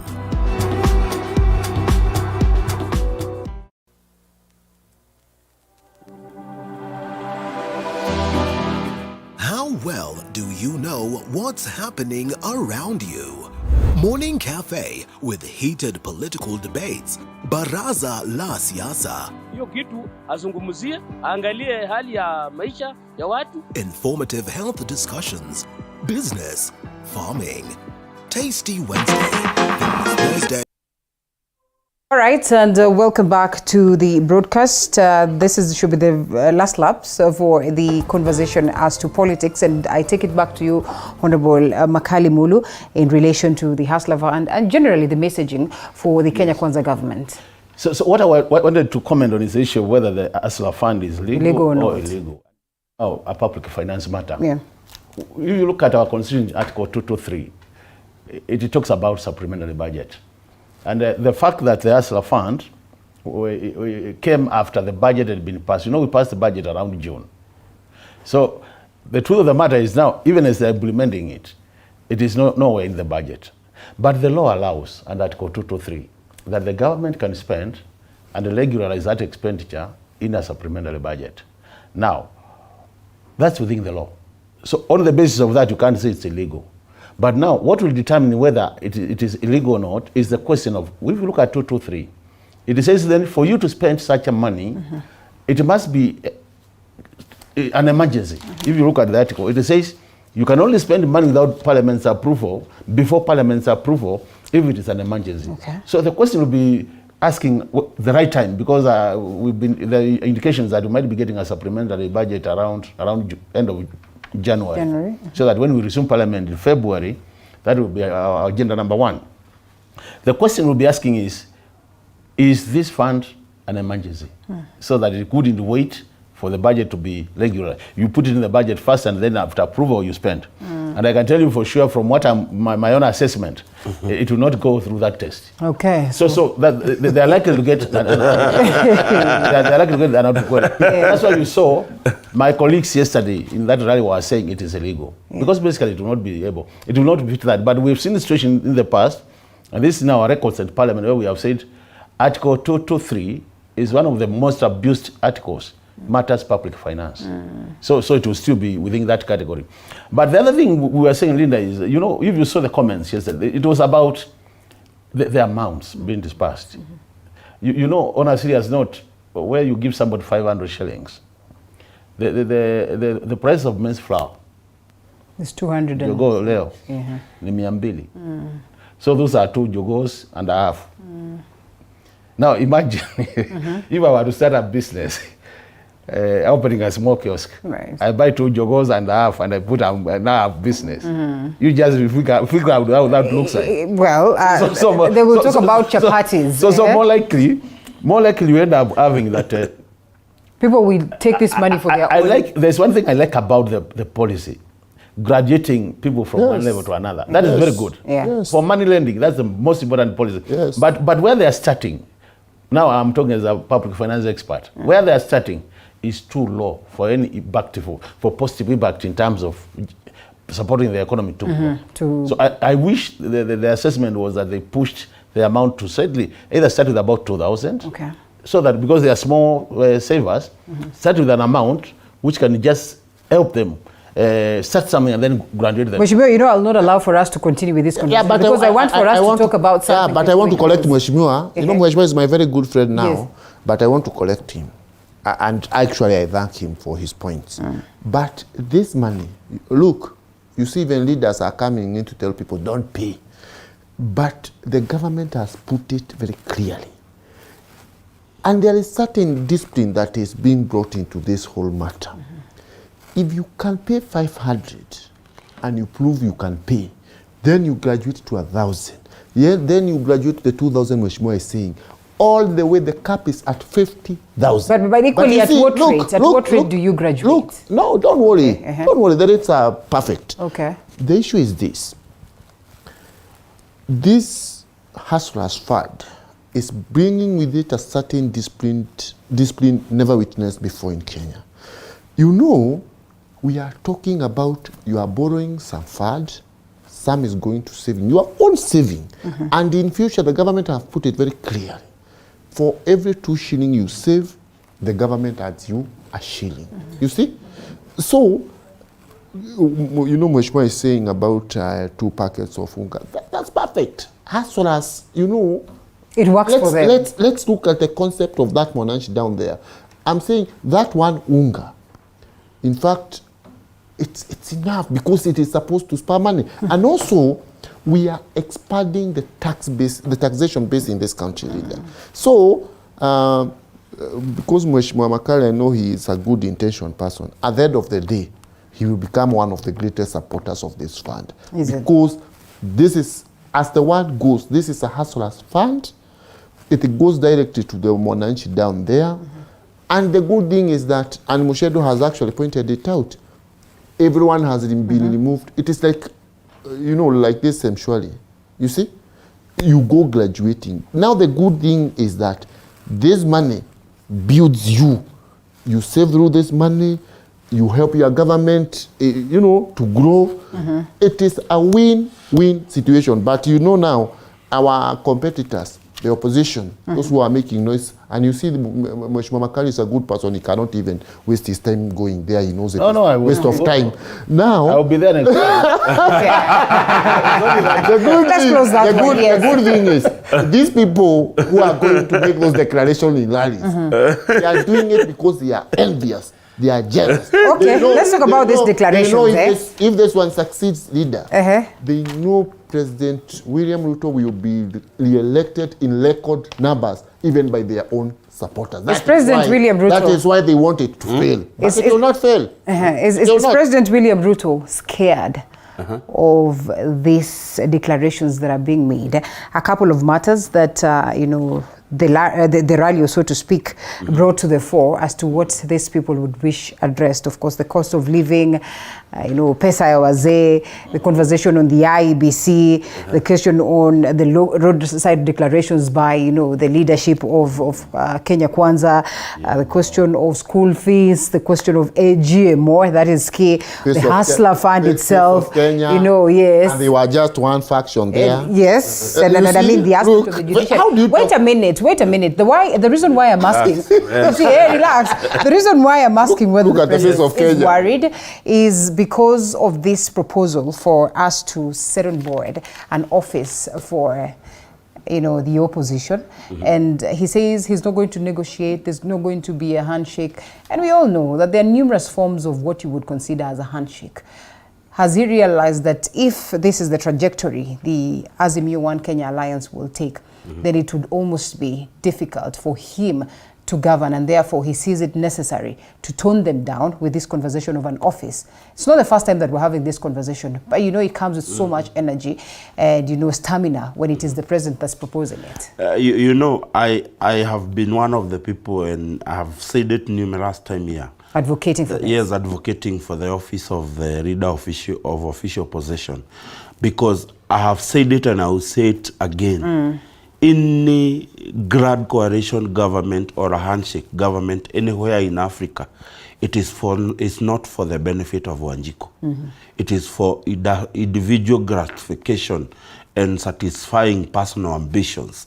It is not geared toward the interest of Wanjiku. Because if you ask yourself why the opposition leader Raila Odinga is doing campaign meetings, because these are campaign rallies, when the election is about 4 years, 9 months away from us, it will tell you the idea is to try and destabilize government and create an avenue where he can be called into a sitting.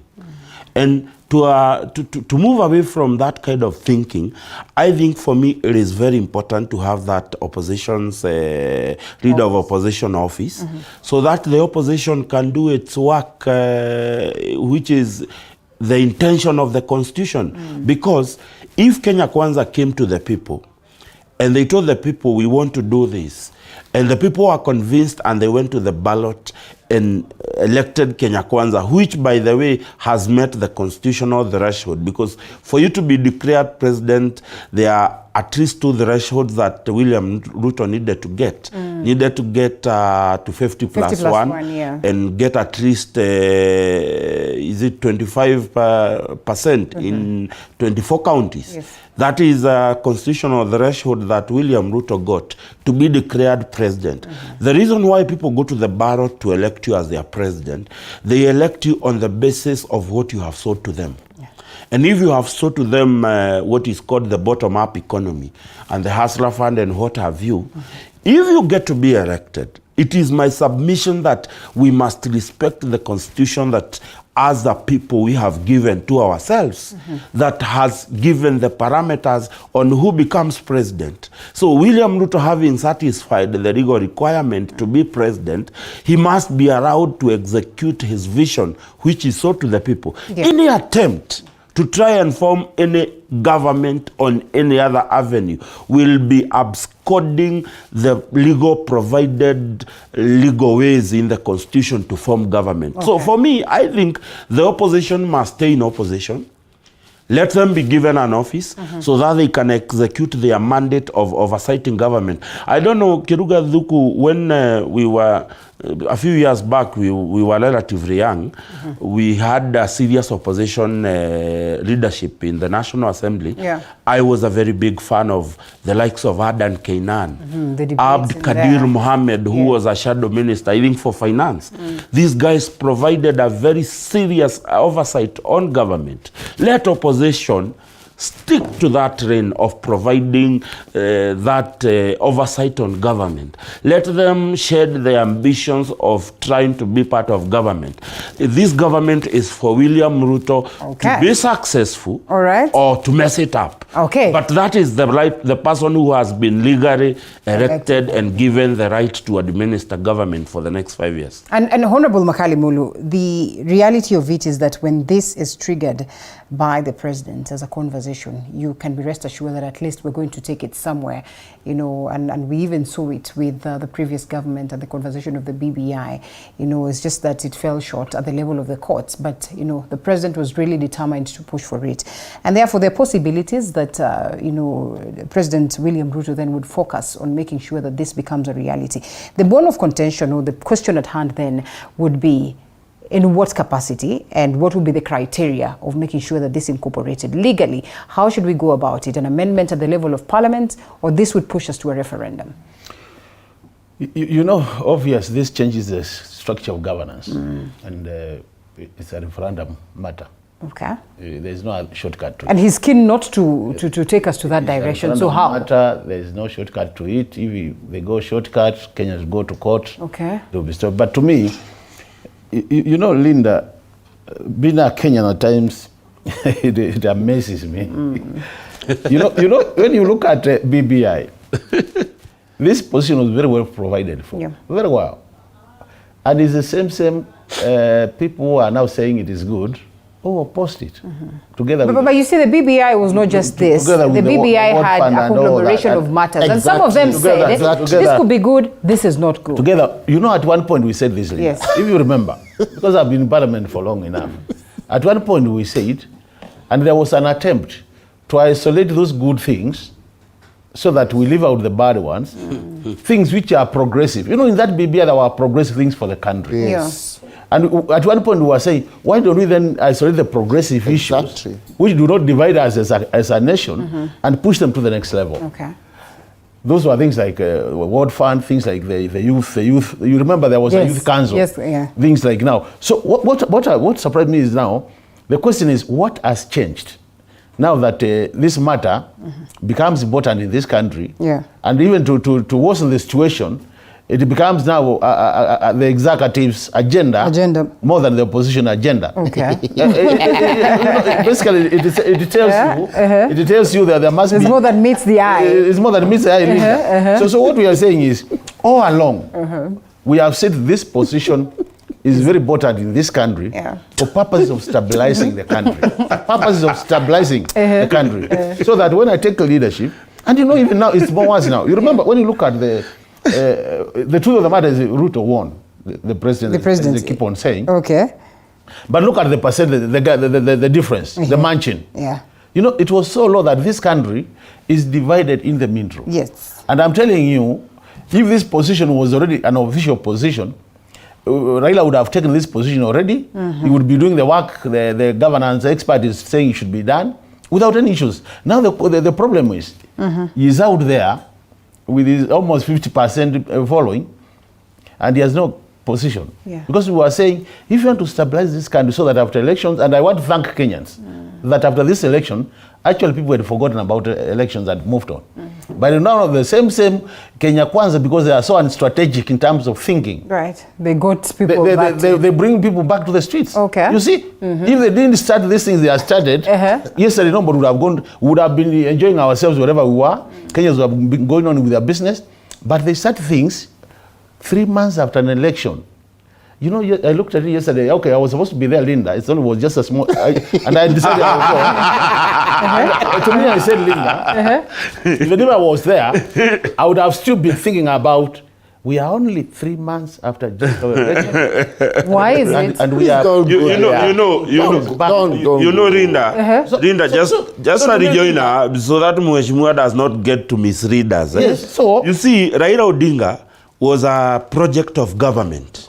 of Uhuru Kenyatta. Was he? Yes, he was. No. Let's face a fact. Okay. You know, this But is also a face fact. the fact He that was. he is, Raila Odinga was a project of government. You know, Linda. And you know, Uhuru Kenyatta, because he was retiring, he was very keen on making sure that he does not leave this country in turmoil. So at some point, Raila was given a stopper. He could not go to the street. So Mheshimiwa trying to tell us that it is the Kenya Kwanza government that has propelled them to go to the street is telling us to define Raila otherwise than what we know him to be. From the election of 1997, which he vied first, which election has he vied and not gone to the street? But has he not this gone was to not the going street to be perhaps different. address some of these matters? Mheshimiwa would have a point based on what it is that we are discussing. The matters he's like now, he called for he called for the Wednesday. He called for yesterday's meeting because of the Cherela 4. And actually and a couple of others. Yes, the letter they released is simply they were going to ask Kenyans whether the Cherela 4 should be sent home. Yes. He actually at Capitol Hill, frontiered by the majority leader and the minority leader and the minority whip. Yes. He said that the Kenya National Assembly does not have jurisdiction to hear the matter of the Cherera 4. The truth of the matter is that Article 251 of the Constitution gives the Parliament all the right to be there. Now, what I am saying is the difference between the Raila of 2022 and the Raila of other election, it's this one he took time to go to the street. Well, let's but allow eventually we are going to the street. You know, Linda, how I wish that they allow me to prosecute my case. Yeah, and then they can come in. Give them their You're protected. You are protected. So that I'm waiting here. Okay. Now they are Protect my Your right to line be of heard. Now you're interfering with my light. To be heard because they are exchanging. But also don't pray. What I was saying, Linda, yeah. and I think it's good to be, you know, we are addressing Kenyans and it's good to be fair to them. What I was saying, Linda, is that anybody who calls Raila a government project will not understand the history of this country. Raila, this was the 5th attempt to presidency. And the first 4 years never even been associated with the executive at any point in terms of campaigning. But let's leave that debate for another day. What I was saying, Linda, look at this. And I also tweeted on this matter. You know, at times I take time to think through. When the issue of the petition on Cherela came up, I tweeted and said, this was a constitutional right for the petitioners to petition the matter. And for the executive to take it, because it was the executive's agenda. That one we can't say no to it. And you know the people behind it. Yes. One of them is my friend. We are always debating with him. Yes, you know him. The guy with the bow tie, the reverend. Linda is a Kenyan citizen with a right. To me, I say those are their constitutional rights. And actually the Constitution allows any Kenyan to petition Parliament on any matter of national interest. And if you look at my tweet, the last statement was, as to whether the timing was right, is another matter. A debate for another day. That's what I said. Yes. Because I knew this thing, what will happen, will trigger what you saw yesterday. If I were Ruto, I would have still gotten these commissioners out of office, but not in December. Okay. I would have allowed the country to cool down. People would become one unit because we were divided by elections. I would allowed Kenyans now to forget about election completely. And around next year, around July, now eat hard and remove these guys. By that time, I will have rallied all Kenyans behind me. Now what has happened? Now Raila is going to run away with this block. And you saw yesterday, you know, people were saying there were no crowds. You saw the crowd. Surprisingly. Yeah, you saw the crowd. At least there was some good number. So I'm telling you, those crowds, if they continue following their leader, let me not be a pessimist. Yes. But let's watch the space. Let's watch the space. You know, Linda, I'm looking at your tweets. Interesting. Yeah, yes. The one of the new trends in the country is that mapema dio best. So there was no... The earlier you do it, the better. So the issue is this, Linda, and I want to collect Mheshimiwa here, my good friend Mheshimiwa Makali. You know, BBI, and he have mentioned it like thrice, I was keeping quiet, but let me tell him, BBI was a conglomeration of the good and the bad. Nobody was opposed to the good. In fact, I remember His Excellency the President, the current President, trying to argue with the powers that were at that time, the rights of Mheshimiwa Raila and the President and the then President, telling them, let us isolate the non-contentious issues so that then again, those issues that are beneficial to the Mwananchi and we are agreed on don't have to go to the, we can put them aside. Then on these other issues that are contentious, we come and we strike a balance. We see how to go about them. But they refused because the intention was selling the bad things, using the good ones. And in fact, that expansion of the executive, which was the key agenda of the BBI, was to bring together those top leaders there and give them seats.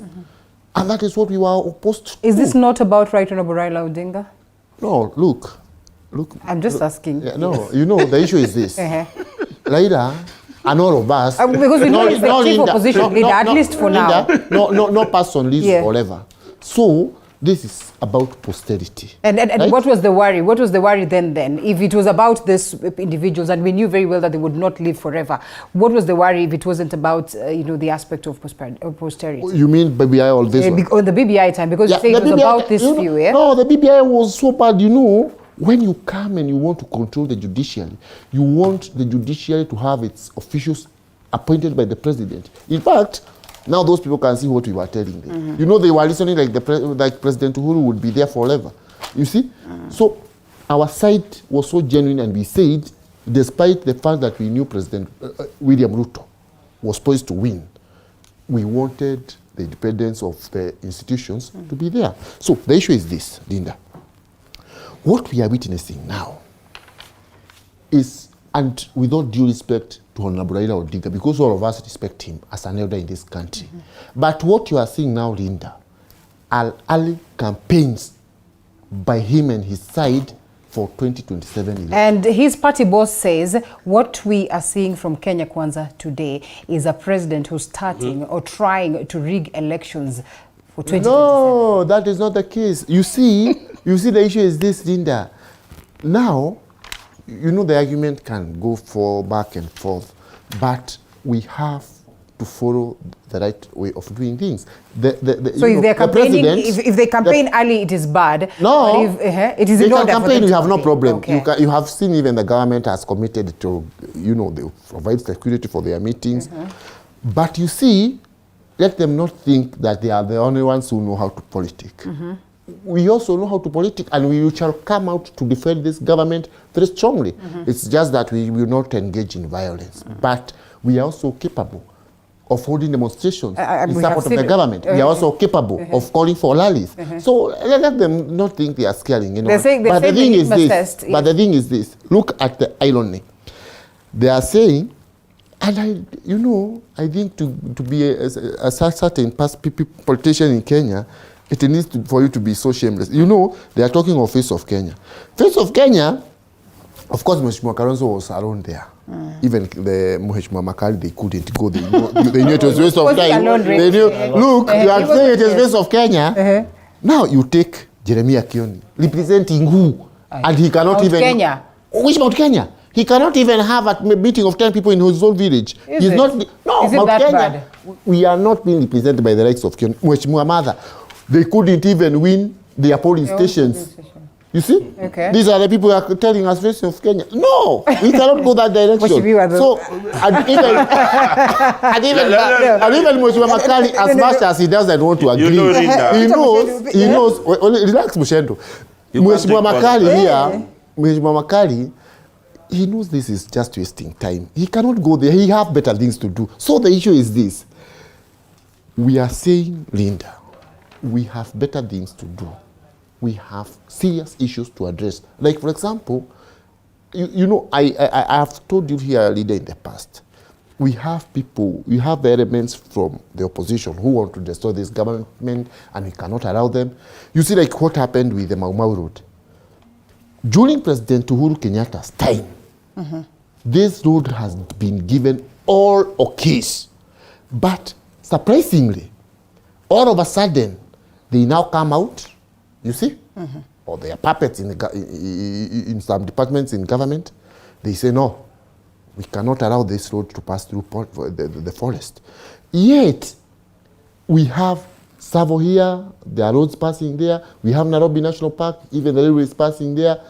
So, we are saying that road, that Mau Mau road, must be completed, Linda.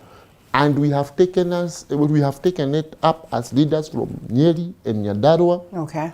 In fact, in Nyandarua County Assembly, they already have a petition to send it.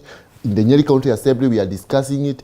That road must be completed for the benefit of the people there. Yes. So, because you reduce a 3 or 4 hours journey, you make it a 45 minutes journey. Okay. Those are the kind of things we want, not telling us to come and start. And by the way, Linda, you know it. I'm not allowing you to take but I'm finishing. The reason why I accepted for him to do that is because I wanted us to take a quick short break and then we come back to you. Yeah, I'm finishing. No, you're not. You see, the issue is not this. Finishing. I'm finishing. The issue is this. These leaders, you worship them here, Linda. And I said it you want here to last create time. An office for them. No, yeah, we will, because you know, that is constitutional. But we are not fearing them. It is just that we want it to be there. But what we are saying is this, Linda. I want to repeat. It is so bad that these leaders, they take their children to good jobs, East African community. Are we going to go to that, Mheshimiwa? No, we have to. The members of parliament are the ones who took these leaders there, in as much as they were told. At the level of the party. Allow us to take a short break and then we'll come back to that. Were they told, really, after this break? Ask you.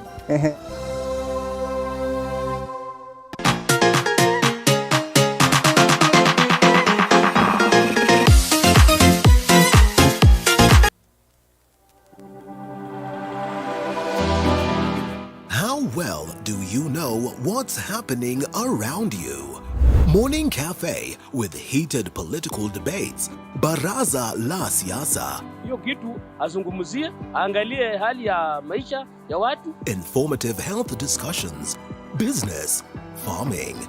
Tasty Wednesday, Fitness Thursday, and Feel Good Friday with amazing DJs, celebs, waimbaji, kuna comedians, alafu kuna wajinga. and music bands every Monday to Friday from 6 a.m. to 9 a.m.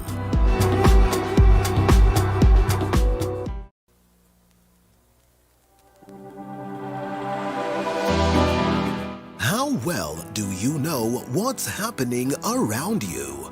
Morning Cafe with heated political debates. Baraza la Siasa. Hiyo kitu azungumzie, angalie hali ya maisha ya watu. Informative health discussions. Business, farming. Tasty Wednesday, Fitness Thursday, and Feel Good Friday with amazing DJs, celebs, waimbaji, kuna comedians, alafu kuna wajinga. and music bands every Monday to Friday from 6 a.m. to 9 a.m.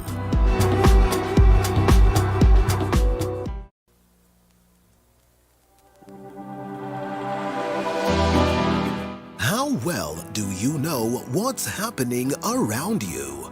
Morning Cafe with heated political debates. Baraza la Siasa. Hiyo kitu azungumzie, angalie hali ya maisha ya watu. Informative health discussions.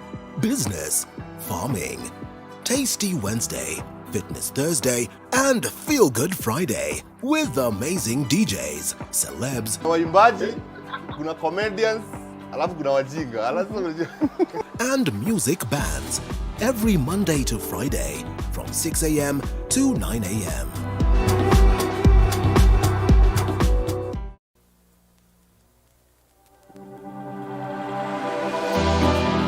How well do you know what's happening around you?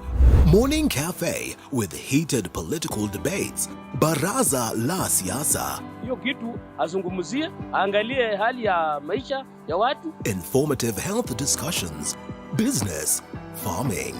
Tasty Wednesday, Fitness Thursday, and Feel Good Friday with amazing DJs, celebs, waimbaji, kuna comedians, alafu kuna wajinga.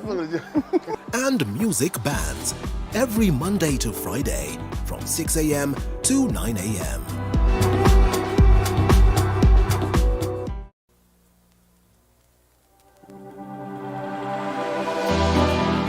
How well do you know what's happening around you? Morning Cafe with heated political debates. Baraza la Siasa. Hiyo kitu azungumzie, angalie hali ya maisha ya watu. Informative health discussions. Business, farming. Tasty Wednesday, Fitness Thursday, and Feel Good Friday with amazing DJs, celebs, waimbaji, kuna comedians, alafu kuna wajinga, and music bands every Monday to Friday from 6 a.m. to 9 a.m.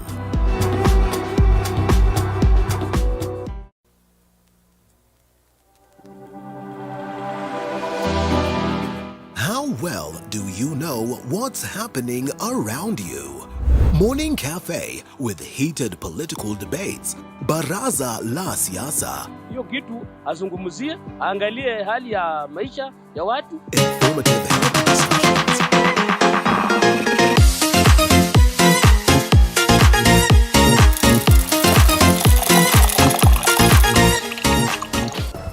All right, welcome back to the broadcast. Now, this is the actual last laps of this one. Honorable Makani Mulu, Honorable Kiruga Duku, as well as governance and policy expert, that is Peter Moshendu. A friend is watching and says, tell Honorable Kiruga Duku to go and read The Anthills of Savannah by Chinua Achebe. Wow, such a nice read. Such a nice read. So please, make a point. If you've read it before, please reread. For purposes of this followers who if he loves that book, yes, it's a good read. It's a good read, yeah? You should consider that. All right, so we come to you, and Peter Moshendu. Yes. It's in relation to all this conversation. First of all, the Right Honorable Raila Odinga. And yesterday's session, maybe people did not expect for lots of numbers to be represented. The irony of it all is that, you know, at some point in time, a friend of the show, that is Honorable former Member of Parliament of Daragwa, he's called Jeremiah Kioni, says that Jubilee is not part of this and blah, blah, blah. Before you know it, he's part and parcel of the session. He's alone. You know, Oparanya wakes up and tells us that I do not want to be part of this conversation of the Right Honorable Raila Odinga. He's part and parcel of these rallies and these conversations. And let's give it to him. I'll tell you, when you look at quite a number of people who are trying to run away from this, they have quite different reasons. Yes. One, the time Jeremiah Kioni was saying they don't want to be part of this maandamano, he was a candidate for election of Yala at the National Assembly. And he needed to say that so that he try and appease the members of the Kenya Kwanza government into voting him as a representative of Yara. So now that particular opportunity has bypassed him.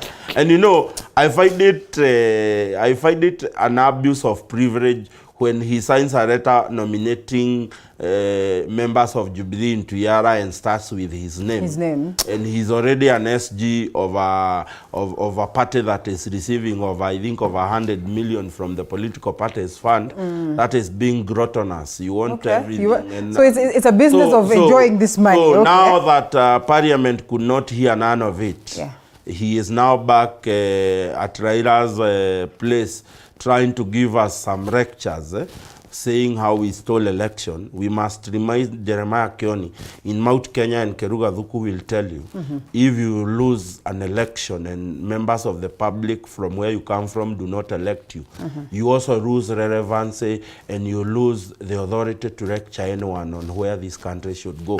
And the Honorable Jeremiah Kioni must be contented to the position of being a former member of Parliament. Not even secretary. We are not. We are not being represented by that kind of representation in Mount Kenya. And so you we can do better. We can do better. And Kioni is not speaking on behalf of Daragwa people.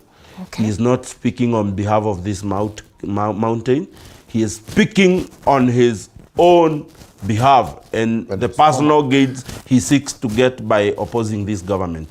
Having said that, when you look at Oparanya, saying that he doesn't want to be part of the Raila conversation. Raila is 70 what now? 77? Almost 80. The other time. No, yes. The other time, I think he turned 77. He should have turned 77 the other Linda, if Laila is past 75, he's almost 80. If you do the nearest, you can only say he is heading to 80 exactly. years. That's the whole truth. But there's nothing wrong with that, yes? Now, at that age, Raila is really losing his grips on the Lake region politics. And those people who want to outdo him in a number of years because of Paranya is equally not young, but they want to disassociate with the Raila politics so that when that particular dynasty of Raila politics is going into its wee hours, they want to be left relevant. And let me tell you, Obi Clifford Paranya has served as a governor for 10 years. Yes. And he cannot go back and get re-elected for any other position. Can he purport to speak from the Mlembe Nation? No, I don't think so. Hold it. Let's cross over to the Mlembe Nation. If you do not have an elective position, who do you speak for? Allow us to cross over to the Mlembe Nation, where, you know, Papa Waroma did his magic, so they say. And we want to know whether then he's going to do his magic again. Mike Gongo, our reporter, is down there on ground. That is at the Moi Primary in Kandui. Let's allow him to tell us what is happening, how the by-elections are shaping up as of now. Mike Gongo. Thank you so much, Linda Lela. Indeed, I can get you loud and clear from Bungoma County here in Kandui constituency in Moi Primary School. We got two stations, polling stations here, bearing in mind that Namachanja polling station has been cancelled just to be placed at Moi Primary School because there are some exams going on at Namachanja Primary School. We are coming to you live at Moi Primary School. This is one of polling stations here in Kandui constituency, which consists of 1,300, about 300 polling stations here in Kandui constituency. Remember that in Bungoma County we have 645,000 registered voters, 645,598 registered voters. So up to now we've seen about 15 voters coming to one polling station here in Moi Primary School. So we just waiting to see what unfolds since this is just a by-election and people do not just come up in big or in large numbers in a polling or in a by-election. So we are here at Moi Primary School and I can see one of Mheshimiwa Jeremiah of Township Ward. Yes. How has been voting since morning? Have you casted your vote and what's going on? I've already done it. I woke up at around 5 in the morning. Just been walking around. The polling centers were opened very early. I don't see any anomaly. Though there is a low turnout, I think people have gone to look for their daily portion. But mine is just urging these people to come out and vote. But I know when it comes to around noon, past noon, people will have been done with their daily works. They will have gotten their daily meal. Then from that time, I expect people to trickle in good numbers. Yes. We know Kenyans come late, so we are expecting maybe large numbers of people coming in to vote during the evening period of time. What can you tell them this hour of time? Well, let them vote wisely, peacefully, elect a mature leader, somebody who can take care of their interests. Thank you so much for your time, Mheshimiwa. Maybe Linda Lela, if you can allow me talk to one voter. Musa, come talk to me. Tell me, you have come to cast your vote. What can you tell other voters that have not come yet to vote? Kwa majina mimi naitwa Musa Mohamed, na ambapo kitu ningeweza kuongelea sasa hivi watu wako na kasumba mingi sana watu wanaongea bure mambo nyakundu, lakini kitu yenyewe mimi naona mtu achague mtu mwenye anataka. Alafu kwa saizi watu unajua sasa hivi mashughuli nini, lakini naomba wale wanaona kwa TV wajaribu wakuje kupiga kura ni haki ya mtu. Na kupiga kura unaweza piga kura kwa sababu unachagua mtu mwenye unataka. Na mtu asilazimishwe kupigia mtu fulani kura. Tunaomba wananchi wenyewe. Kwa nini watu hawajitokezi kupiga kura kwa by election? Kwa sababu unajua watu wengi hawaichukulii manani. lakini ni kiti ya maana kwa jamii, ni kiti ya maana sana. Unajua wakijitokeza wakipiga kura itasaidia sana pia.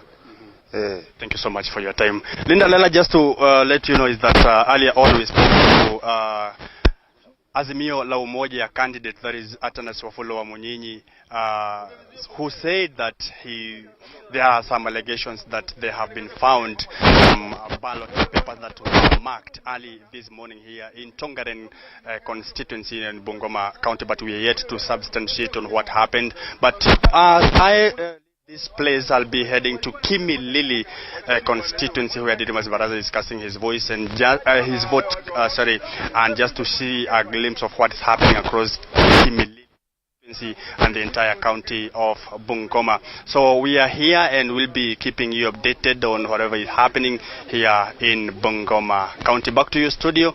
Mike Kagwango. Well, thank you so much, Mike Kagwango. We're looking forward to hear from you some more. Not much of activity, even as the lines or the polling lines are open for the people of Bungoma to come and pick the next person who will represent them as a Senate, of course, tight race, so to speak. But then again, we can only wait to see whether it will be Wafula Wamunyinyi, whether it will be Raydon Munoko, Julius Musinde, Mwambu Mabonga, or who exactly. And so we'll be keeping you up to tabs as to say. You say the likes of Oparanya cannot purport to speak for the Mlembe Nation, and that Papa Waroma should, or the ANC, or the former ANC party leader who's now the Prime Cabinet Secretary. It will be very interesting to watch the thread fires between Ford Kenya and UDA by-election. But ultimately, there's one thing that is coming out very clearly, that the president promised a very democratic space. You have seen the oppositions have done their meetings without hitches anywhere, without being blocked by anyone. Remember, this is the same Kamukunji they were blocking the president, then the deputy president, from accessing. And I think for me that is the kind of democratic growth we want in this country. So when you see Oparanya saying that he doesn't want to support Raila, he has no option, because he has done his 10 years as a governor. He does not hold any elective seats. His side did not win government. So he has to look at an exit. And an exit is one of the things saying you do not support Raila. It is trying to get into the current government. You saw Aturi, Francis Aturi in State House the other day. You remember him saying that Mitiota ikatwe kule. Now he has amended the statement. Anasema alisema Mitiota ikatwe Sugoi ili the residence of the president ionekane vizuri. So when you see these things, the people who follow Raila Odinga will be probably like Mheshimiwa Makari, who already has an elective seat. He is an elected leader. Those are the people who have nothing to lose. Those without elective seats in Azimio will do so much to be part of the government. Because I will tell you, being in government is good. It feels nice. And when that privilege is about to be taken away from you, it is something you want to fight for. Today, you really think that you will ever see Kanini Kega from Nyeri is Mheshimiwa supporting Jubilee or Azimio? He will not. He has become a benefit of the generosity of the Kenya Kwanza government. Does it not surprise you? It's true. It is true. It is true. The Jubilee coalition does not possess the necessary numbers to have made Kanini Kega a Niara representative.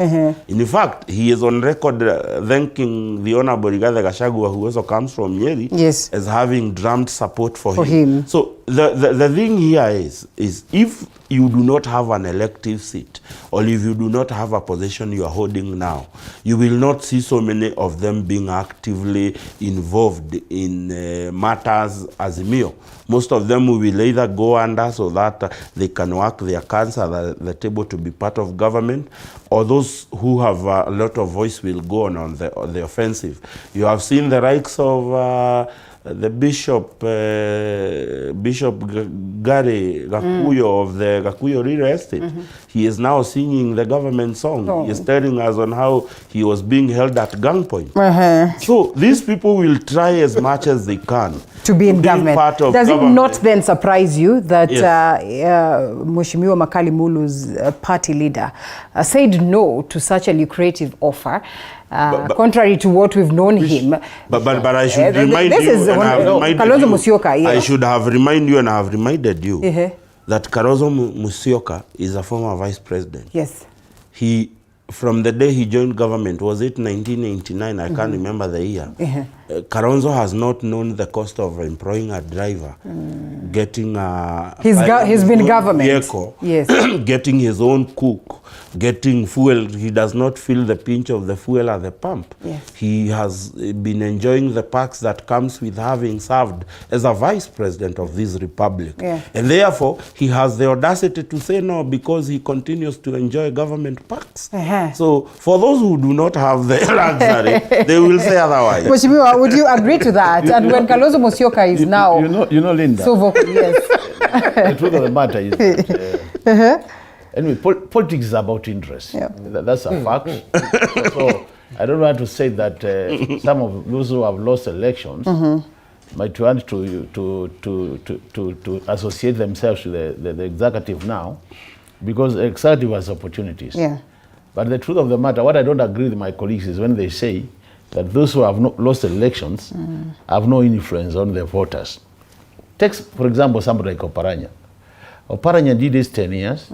I'm sure if the constitution did not allow him to continue, more likely he will still be a governor. So you can't say he doesn't, to him, he can't tell the Mulembe nation, he can't provide direction. I'm sure he has some influence.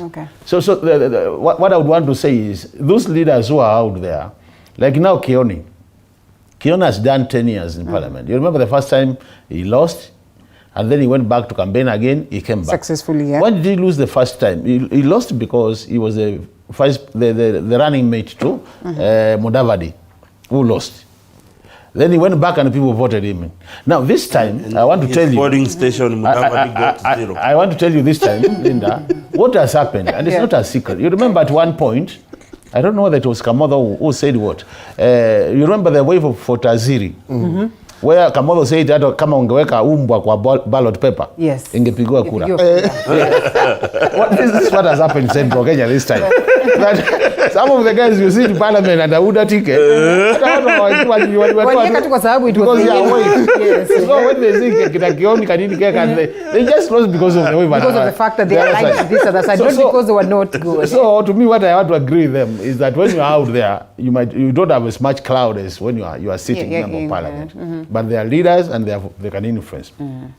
The other important bit is, Linda, and I've said this many times, I've now been in parliament for, this is my third term in parliament, and I've never been in government. The so-called government. Yes, the government, yes. The broader government we are in, because the parliament is, we're also in government. But let me say, I've never been a part of the executive. That I'm a minister or I'm a member of the ruling party, I've never. And I can tell you, as we said earlier, service to our people doesn't mean that you must be in the executive. So that's why at times I get worried when I see members of parliament trying to rush to join the executive. Basically because when you are a member of parliament, your work is well stated in the constitution. Oversight, representation, and the legislation. The fourth one is budget making, which comes, although not really clearly pronounced like those other three. So it doesn't matter whether you are the government, the ruling government, you are part of it or not. Your work is there, and when you are a member of parliament, you do those 3 roles. If you go to the executive, you either become a minister or PS or an employee of the executive. And that's why, really, while you can lobby for resources, by the fact that you belong to the ruling party, I don't think this idea of I want to be in the government in a presidential system makes a lot of sense. I really don't think it makes... There could be additional advantages here and there, but I don't see it being like, I must now... You know, if you remember the Moy days, people who want to join government would jump ship. And then cause a by-election. Then you go to the government. Because at that time you could become a minister and then come to parliament. This time, no, there's no member of parliament who is a minister. And I'm telling you, my experience is that these guys are very good when they are looking for positions, just like the Kanini Keg and the others who look good. But when they assume those positions, they are different characters. You go to the office, they keep power you corrupt. You know, you're voted for them, you go there, they keep you there waiting for 3 hours. Yeah. Imagine a whole PS keeping a member of parliament waiting for 3 hours. I represent Kitui Central with 73,000 voters. When I go there, I don't go there as Bomakali Mood. I go there as a Kitui Central. With the powers of Article 1. Yes. So imagine keeping 73,000 people waiting just to see one person who doesn't represent anything. So to me, I think really, they should be able to know that when time, and that's why we see some of them come to Parliament and we say no. You remember at one point my sister, the advisor, another security advisor. Yes. We said no. Yeah, because that time she would keep members of Parliament waiting. And so to an extent that even some would go the whole day without seeing her. Right. And we said, this is a public officer. Honestly, why would you keep a member of Parliament waiting? I don't go there to present my own issues. Right. I go to present my the voters' issues. And to some extent, if I were to go there for personal issues, I'll never go there. Right. So you see, that should be the distinction. And that's why I really want to agree with my colleagues that as we move to the future, let public servants, us included, because we also serve the public, see the need to put the public interest as priority number one, so that other interests come behind us. And that's why you saw the behind the tent discussion about whether Kalonzo's son or Raila Odinga's daughter should be Nayala. To me, I would support anybody who comes to Parliament on the basis of merit. But missing the president's session as well. Was it in? No, I don't think really it was deliberate. I've seen reasons as to why. I could be wrong, but I saw something in the social media where the member was saying that the notice was short and she wasn't in town. Okay. I think let's also allow. Let's also allow. These are human beings on a serious note. Yeah. And one thing, Linda, like now I'm a father. I have children who have struggled to take to school. Yeah. They have graduated from their different institutions. Imagine somebody saying my son cannot be such and such just because the father is a politician. It's not enough. Wrong. They're also carving their own niche in terms of professionalism. Yes. And we need to support them. If their credentials allow for that. Children also could not have. We are saying, Mheshimiwa, yes. in fact, they should also go to the street. Your children should have been considered to go to Yara. No, you know the thing is, as we said earlier, you know the thing not because you have a senior leader. No, the truth of the matter is, even you, let's not be realistic, Thuku. I'm sure you are a Christian. These guys have gone through an election Yes. They have lost now. This is the third time they are losing, almost fourth as a team.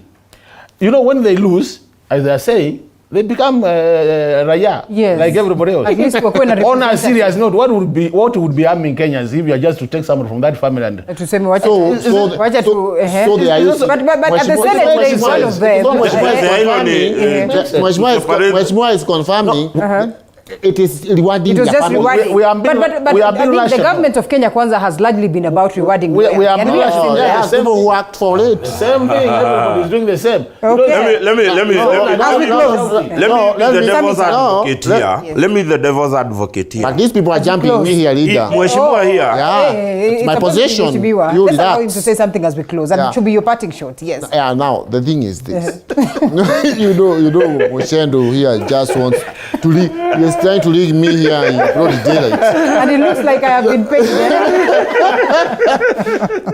You know, Linda, and everyone here is mentioning Mheshimiwa Kioni, and I can also mention him. You know, I think Mheshimiwa Kioni needs to change his way of doing things. And you see, even those people in Jubilee are bashing him big time. Look, listen to what he was saying yesterday. We will not insult Ruto as he did to Uhuru. Where did he hear Ruto insulting Uhuru? You know, this is a person who cannot read us with such a mentality. His Excellency William Ruto, if you look for those people who genuinely and truly respect former President Uhuru Kenyatta, it's William Ruto. You know, we might need to know what the definition of an insult is at this level. I don't know where Kenny listens to these insults from, but the issue is this. You can see the respect. In fact, you don't have to be told. Anyone with a modicum of listening can see the respect that the administration of William Ruto is extending towards President Uhuru Kenyatta. And I don't even have to believe at that point. So, Linda, the thing is this. And, as we close. Yes, and I actually even want to say to Mheshimiwa Makari Mulu, we need, you know, even these people as they fight the hustlers kitty, you see our people are still risking their lives to go to the Middle East. Now, Mheshimiwa and the other MPs should come up with a policy. You know, Linda, that girl I told you about, and I will not really speak about this girl until the government brings that girl back home. And sum it up, Mheshimiwa, because we're extremely out of time. Yes, you see, Mheshimiwa, our children who have problems. You know, a girl who has stayed in a coma in Saudi Arabia for 8 years. You know, help us, you people, because that girl has not even been accessed by a Kenyan doctor for 8 years, Mheshimiwa. If it was America, that issue would have been solved years back. So, what does it take? That is perhaps a conversation. And even you, Linda, because you media people, if you start asking those questions, such a girl will get help. So the issue is, I want to add where I started. The Kenya Kwanza government is doing very well. We are very optimistic. You know, that people, even your own kid will not just be born there and start running, you know, like Usain Bolt. No, they'll take a few missteps. Step by step. Okay. Yeah, step by step. So this government is doing very well. The intentions are very good, and we shall get where we are going. So the likes of Mheshimiwa Raila, in fact, he will get that position so that he can be speaking. So that you can tame him. So not taming him. Handshake in a way. You know, me years ago, I was still advocating for losing oppositionists to go to parliament. Let's be conscious of time. I think 30 seconds, yes. My parting shot would be, I find it absurd that a government that has not even served 100 days is being attacked left and center, to a point of people making rallies to start attacking this government. Every government that is elected, Linda, in Kenya has, let me see, it has about, is it 60 what months?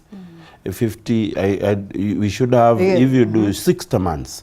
Every government that is elected in Kenya has 60 months to deliver. This government has been in power for only 3 months. There is about 57 months remaining. And I think the attacks right, left and center to a point of going to Kamukoji is very premature. It is people who have intentions of wanting this government to fail. And I have said the work of opposition, it is not to destabilize or make a government fail for the purpose of doing it. It should be a constructed and a consolidated way of putting government on its toes. It is not trying to dysfunctionalize government. So I think the opposition can do better. Calling people into the street and calling people into mass rallies when we have 4 years and 9 months remaining of this government is very premature. And the opposition must start offering what is called positive criticism of government. They must put this government on its toe without making it fail, because if this government were to fail and if this nation was to come down, it is not just the government that will feel the pinch.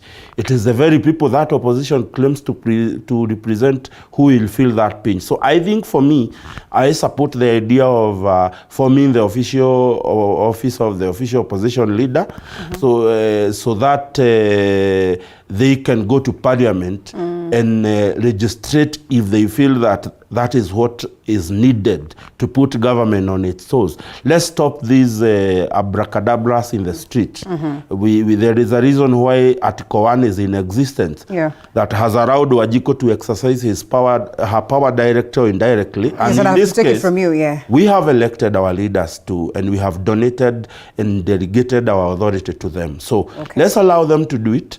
Let's not call people to the street. You know, Linda, just as a closing remark, I agree with the comments of the governance expert. But let's just underline that statement, that the government, the executive, the Kenya Kwanza executive, should not provide fertile ground for the opposition to go to the streets. Yeah, that's what you started by saying. If you provide fertile ground for people to go to the streets, then you have to take the consequences of that. Secondly, leader, despite all what is happening, I want to urge Kenyans to remain united. We will continue assembling as we did yesterday, and we want to assure Kenyans we assemble but in a peaceful manner.